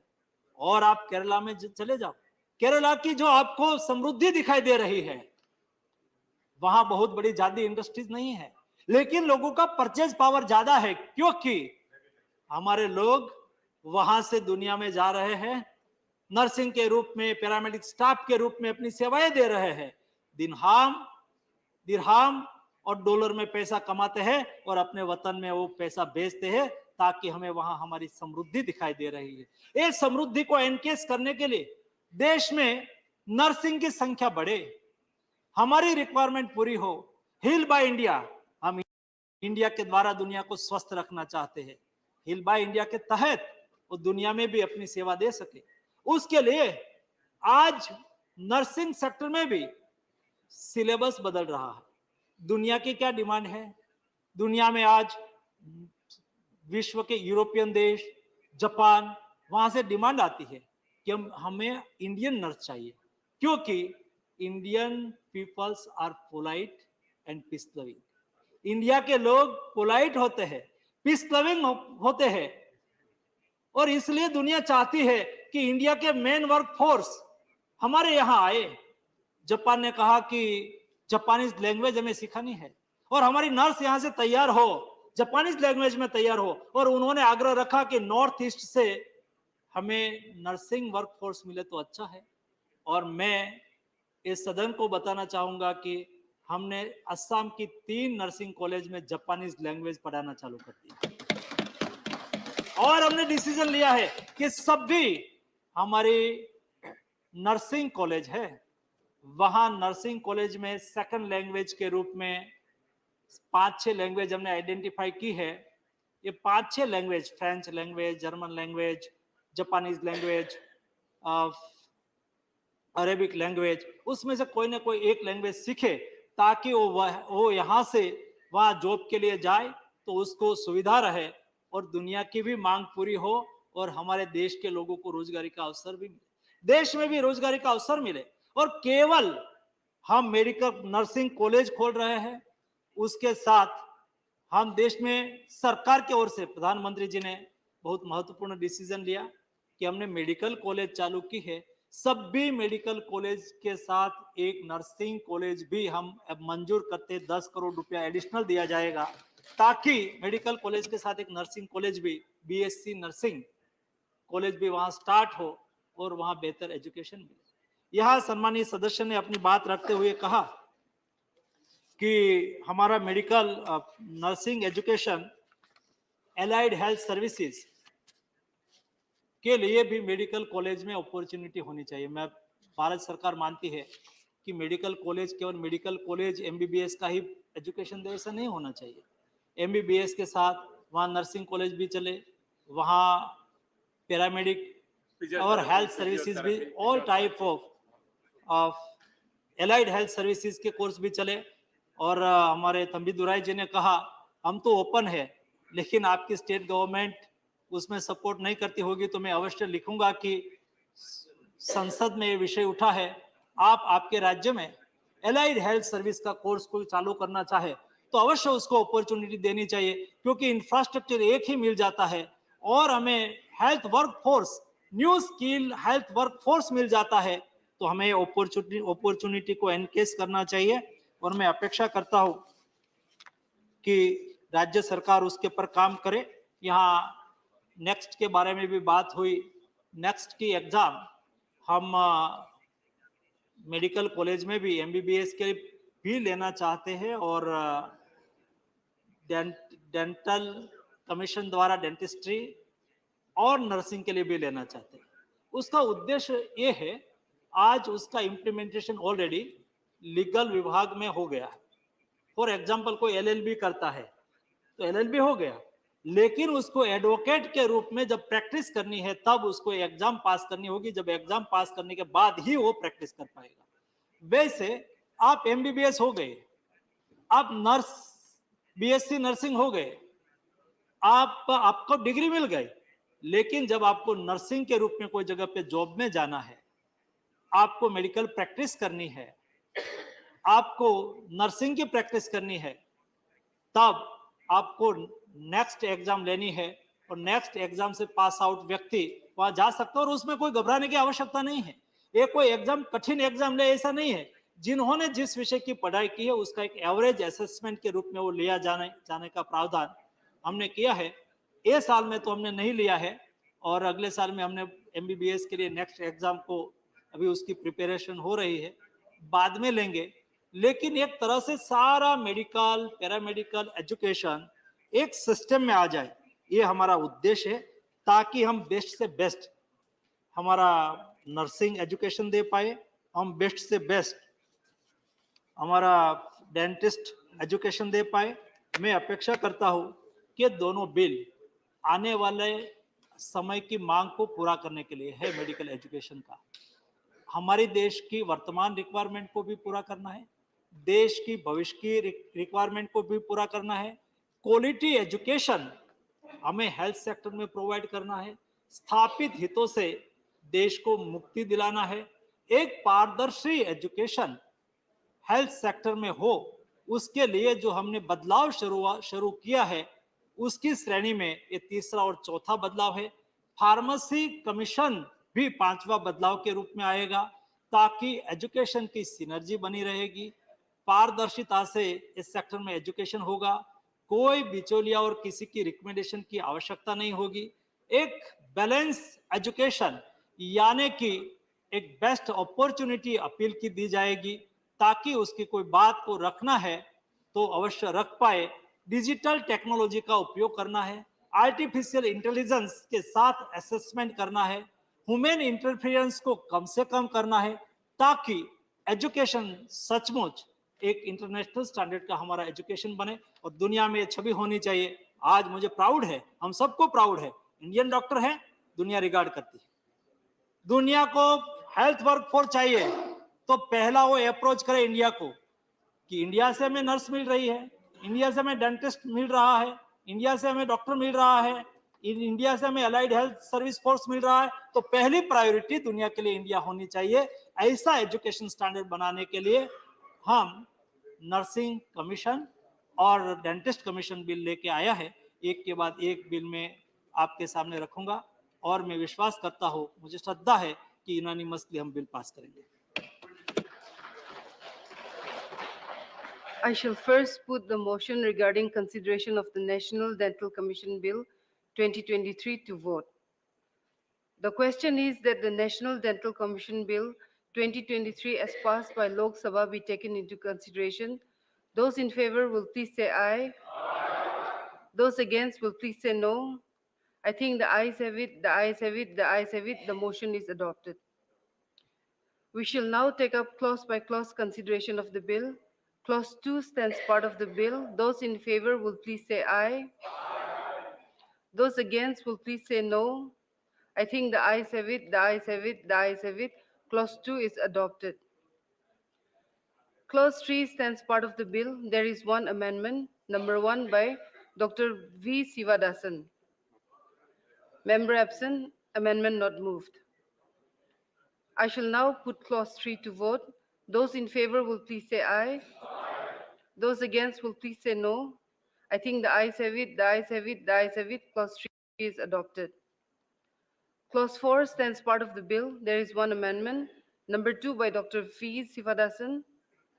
Member absent. Amendment not moved. I shall now put clause 4 to vote. Those in favor will please say aye. Those against will please say no. I think the ayes have it, the ayes have it, the ayes have it. Clause 4 is adopted. Clause 5 to 11 stand part of the bill.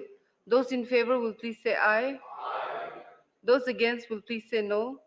I think the ayes have it, the ayes have it, the ayes have it. Clauses 5 to 11 are adopted. Clause 12 stands part of the bill. There is one amendment. Number 3 by Dr. V. Sivadasan. Member absent. Amendment not moved. I shall now put clause 12 to vote. Those in favor will please say aye. Those against will please say no. I think the ayes have it, the ayes have it, the ayes have it. Clause 12 is adopted. Clauses 13 to 59 and the schedule stand part of the bill. Those in favor, please say aye. Those against will please say no. I think the ayes have it, the ayes have it, the ayes have it. Clauses 13 to 59 and the schedule are adopted. Clause 1, the enacting formula and the title stand part of the bill. Those in favor will please say aye. Those against will please say no. I think the ayes have it, the ayes have it, the ayes have it. Clause 1, the enacting formula and the title are adopted. Dr. Mansukh Mandavia to move that the bill be passed. Sir मैं प्रस्ताव करता हूं कि national dental commission bill को पारित किया जाए. Motion moved that the bill be passed. The question is that the bill be passed. Those in favor will please say aye. Those against will please say no. I think the ayes have it, the ayes have it, the ayes have it. The bill is passed.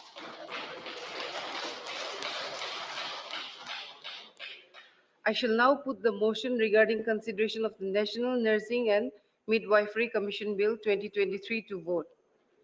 The question is that the National Nursing and Midwifery Commission Bill 2023 as passed by Lok Sabha be taken into consideration. Those in favor will please say aye. Those against will please say no. I think the ayes have it, the ayes have it, the ayes have it. The motion is adopted. We shall now take up clause by clause consideration of the bill. Clauses 2 to 57 stand part of the bill. Those in favor will please say aye. Those against will please say no. I think the ayes have it, the ayes have it, the ayes have it. Clauses 2 to 57 are adopted. Clause 1, the enacting formula and the title stand part of the bill. Those in favor will please say aye. Those against will please say no. I think the ayes have it, the ayes have it, the ayes have it. Clause 1, the enacting formula and the title are adopted. Dr. Mansukh Mandavia to move that the bill be passed. Sir मैं प्रस्ताव करता हूं कि national nursing and midwifery commission bill 2023 को पास किया जाए. Motion moved that the bill be passed. The question is that the bill be passed. Those in favor will please say aye. Those against will please say no. I think the ayes have it, the ayes have it, the ayes have it. The bill is passed.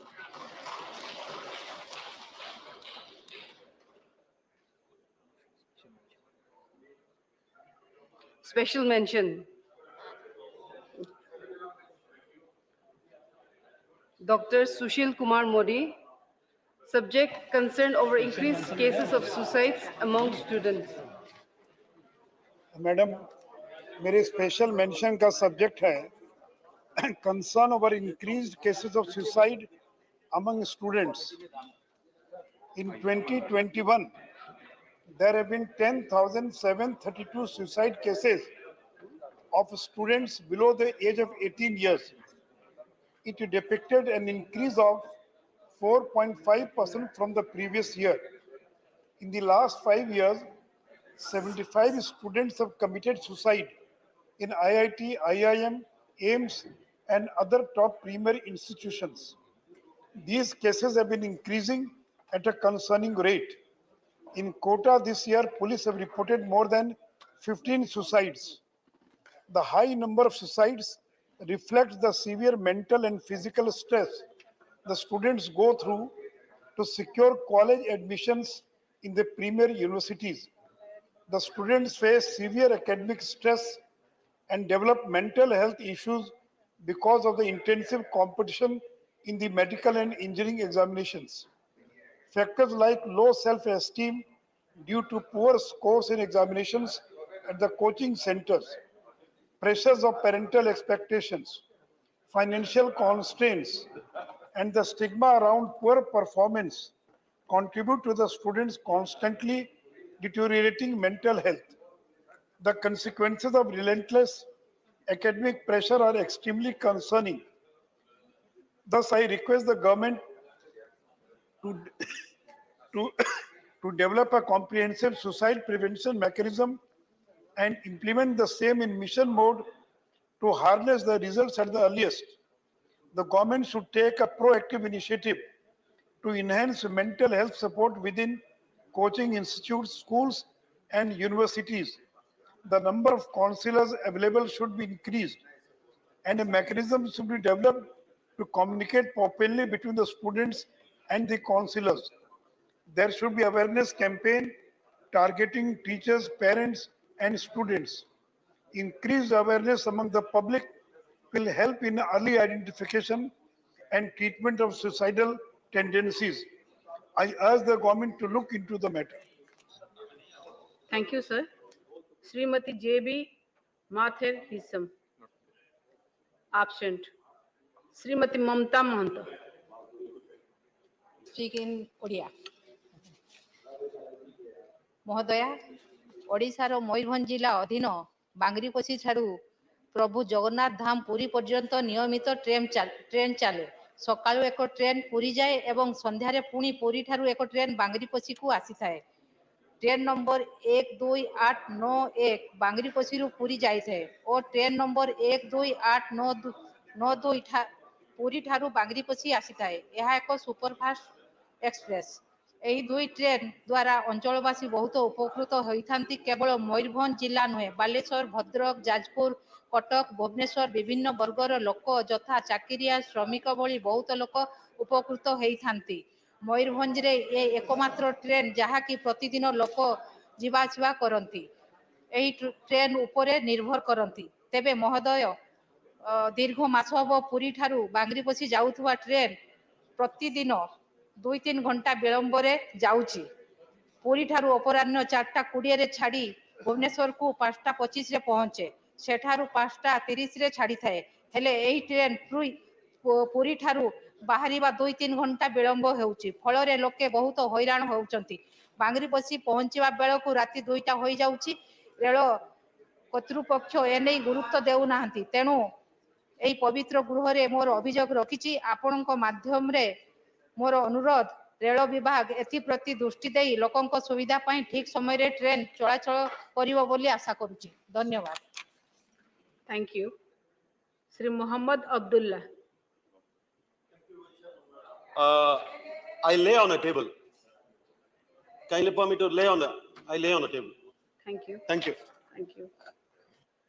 Sri A.D. Singh. Not present. Sri Muhammad Nadimul Haq. Not present.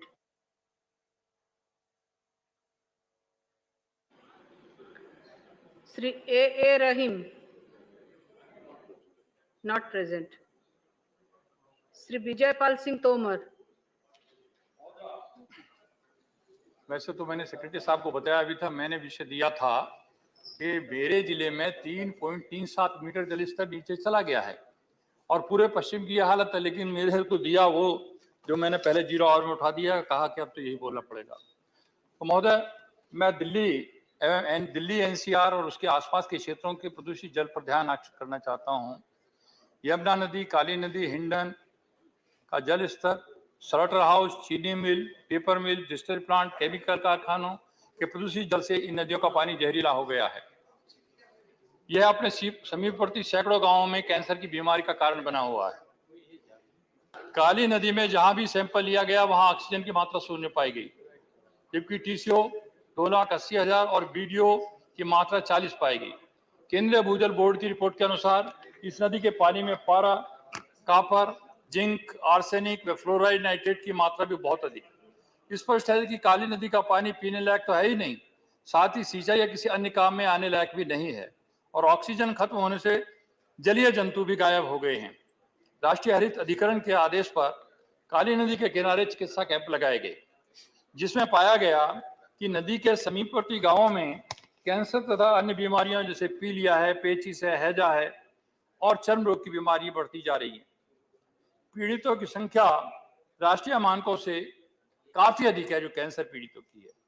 मैं आपके माध्यम से केंद्र सरकार से अनुरोध करूंगा कि जन स्वास्थ्य को देखते हुए दिल्ली और दिल्ली एनसीआर के आसपास जितनी भी औद्योगिक इकाइयां हैं उनसे निपटने हेतु सख्त प्रभावी कदम उठाया जाए ताकि इस क्षेत्र के लोगों के जीवन के साथ हो रहे स्वास्थ्य के साथ हो रहे खिलवाड़ को रोका जा सके। धन्यवाद। Thank you. Sri Santosh Kumar P. Not present.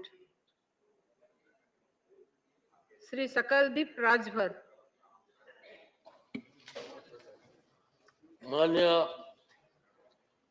आपने इस स्पेशल मेंशन पर बोलने का अवसर दिया, इसके लिए मैं आपका आभार व्यक्त करता हूं।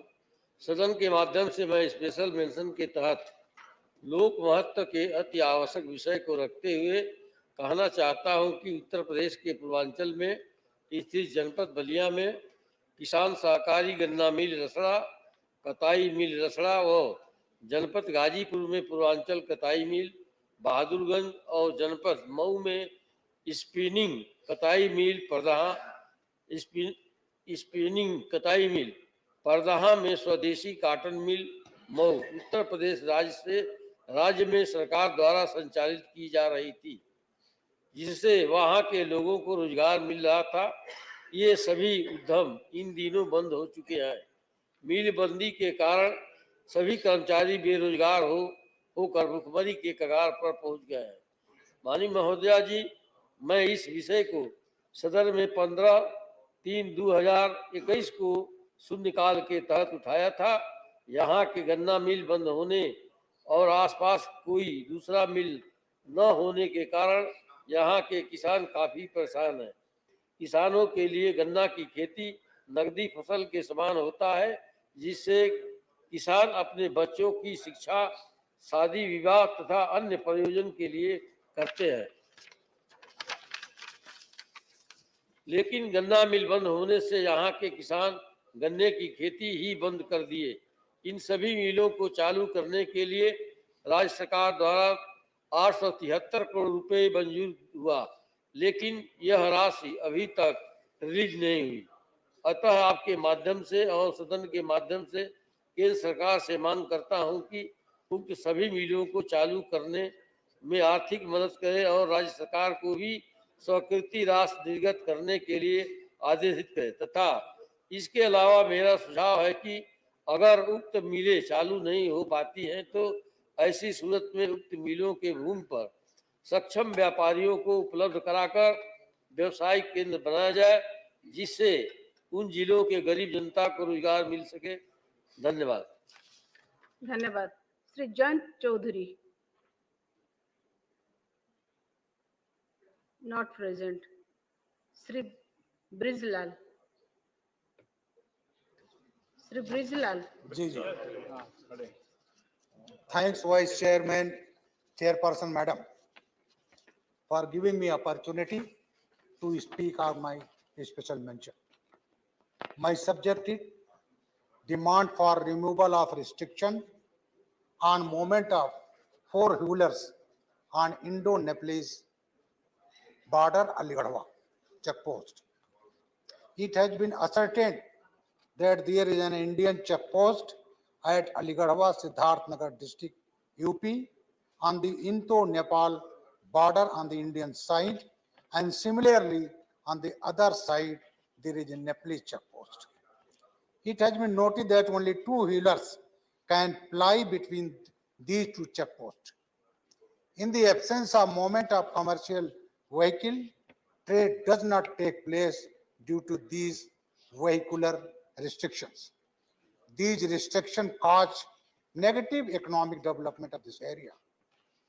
It is also to be worthwhile to mention that earlier bullock carts used to ply on the route before these restrictions came in force and usual commercial activity were going on unhindered. I urge through you to Honorable External Affairs Minister to make effort to remove restriction on the movement of commercial vehicle between these checkposts. This gesture will improve the economic life on the people of the area. Thanks, madam. Thank you. Sri Hise Lachungpa, not present. Sri Bhubaneswar Kalita. Thank you, Madam Vice Chairperson, for giving me the opportunity to raise a very important issue on health, of all of our health through special mention. And my subject is need to adopt front of the pack labeling regulations, ensuring warning levels on high fat, sugar and salt foods. Madam, India is facing a huge burden of diseases such as diabetes, heart diseases, and cancers. 1 out of 4 adults in India is either diabetic or pre-diabetic, according to the latest study. These diseases are responsible for more than 60% of the total deaths in the country, and many are preventable. One of the major reasons of rising number of diabetes and other diseases is because of increasing consumption of junk food, high fat, sugar and salt foods and beverages, according to WHO scientific studies. In India, the sale of such unhealthy foods is growing by 19% annually. Sales of food and beverages are shrinking in the West, and companies are descending into emerging economies and targeting vulnerable populations and the children. India needs to come up with strong front of the food pack labeling policy on HFSS foods that can reduce their consumption. The WHO has recently called upon the governments to formulate strong policies that would decrease the consumption of such unhealthy foods. One such FOPL policy is to mandate warning labels as FOPL on HFSS foods that are already defined in the draft regulation. The WHO SARO's thresholds can be used too. This is the only policy that works and is backed by the global and national evidence. I urge upon the government to urgently adopt strong FOPL regulation to ensure mandatory warning levels on the high fat and sugar salt foods. India can demonstrate global leadership to protect its people from harmful HSF marketing, like effectively done in the case of marketing baby foods and tobacco. Through you, madam, I request the government, demand the government to take appropriate action on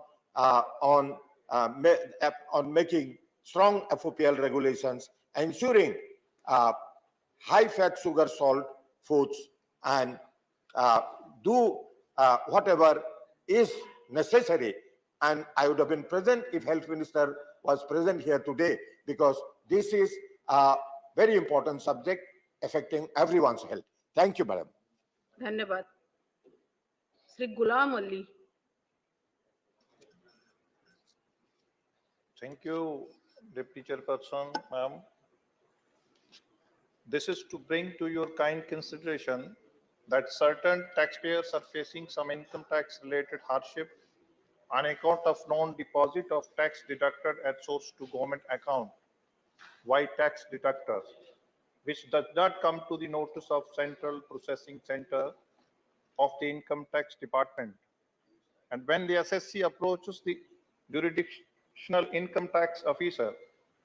With such problem, the jurisdictional officer expresses his inability to take any action against the defaulter, claiming that income tax officer cannot do unless the same comes from CPC.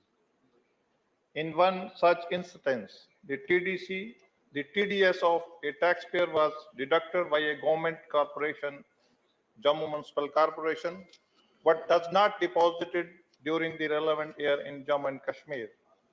The assessee had offered his correct income for tax to the income tax department and calculated proper taxes credited to TDS was not received on account of non-deposit of the tax deducted by the deductor.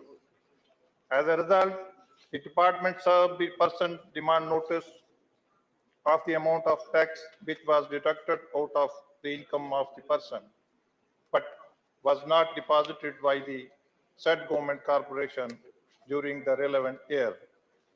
Same may be done with the other assessee by various departments, corporations across India. I therefore urge through you to government to seek data on such complaints and redress them. Thank you. धन्यवाद. Shri Ayodhya rummy Reddy Allah. Thank you, Madam. This is an important subject on coal during high electricity demands being burnt.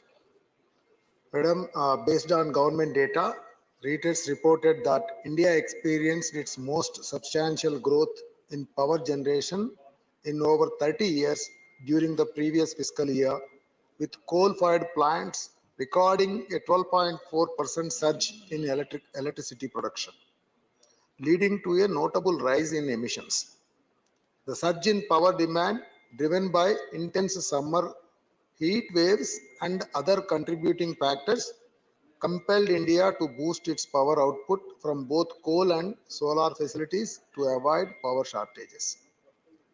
Indian power plants in the new fiscal year are expected to burn about 8% more coal, according to the report. The rapid acceleration in India's coal-fired output to address increased power demand remains a significant hurdle, as we have committed to reducing our carbon emissions. As climate change is likely to accelerate the impact of heat waves, addressing increased electricity demands while also reducing the share of coal in power mix will be a recurrent challenge and must be tackled effectively. Therefore, I request the government to take measures towards renewable energy diversification and increasing the renewable energy generation capacity to tackle the increased power demand. This would ensure we stay on the right path regarding our sustainable development commitments and successfully end our coal dependence. Thank you, Madam. Thank you. Shri GVL Narasimha Rao. Thank you, Madam. My special mention is about the need to establish a national building and construction workers fund by amending the relevant acts.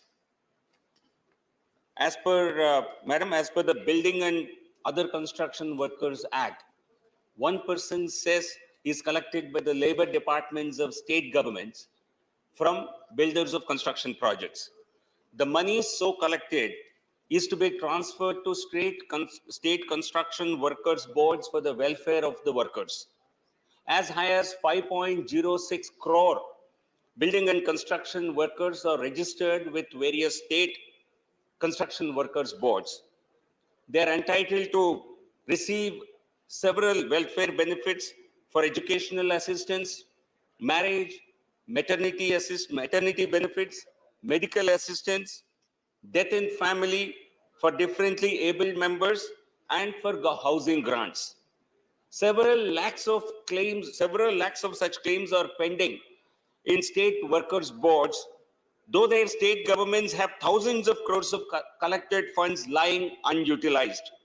The central government has asked the state governments repeatedly to use these funds during the COVID period, but in vain.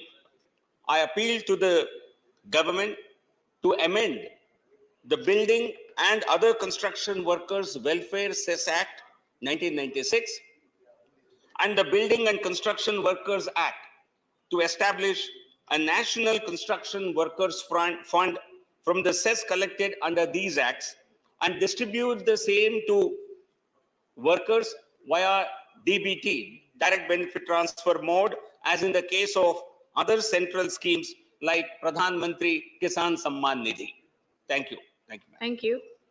The House stands adjourned to meet at 11 a.m. on Wednesday, the 9th August 2023.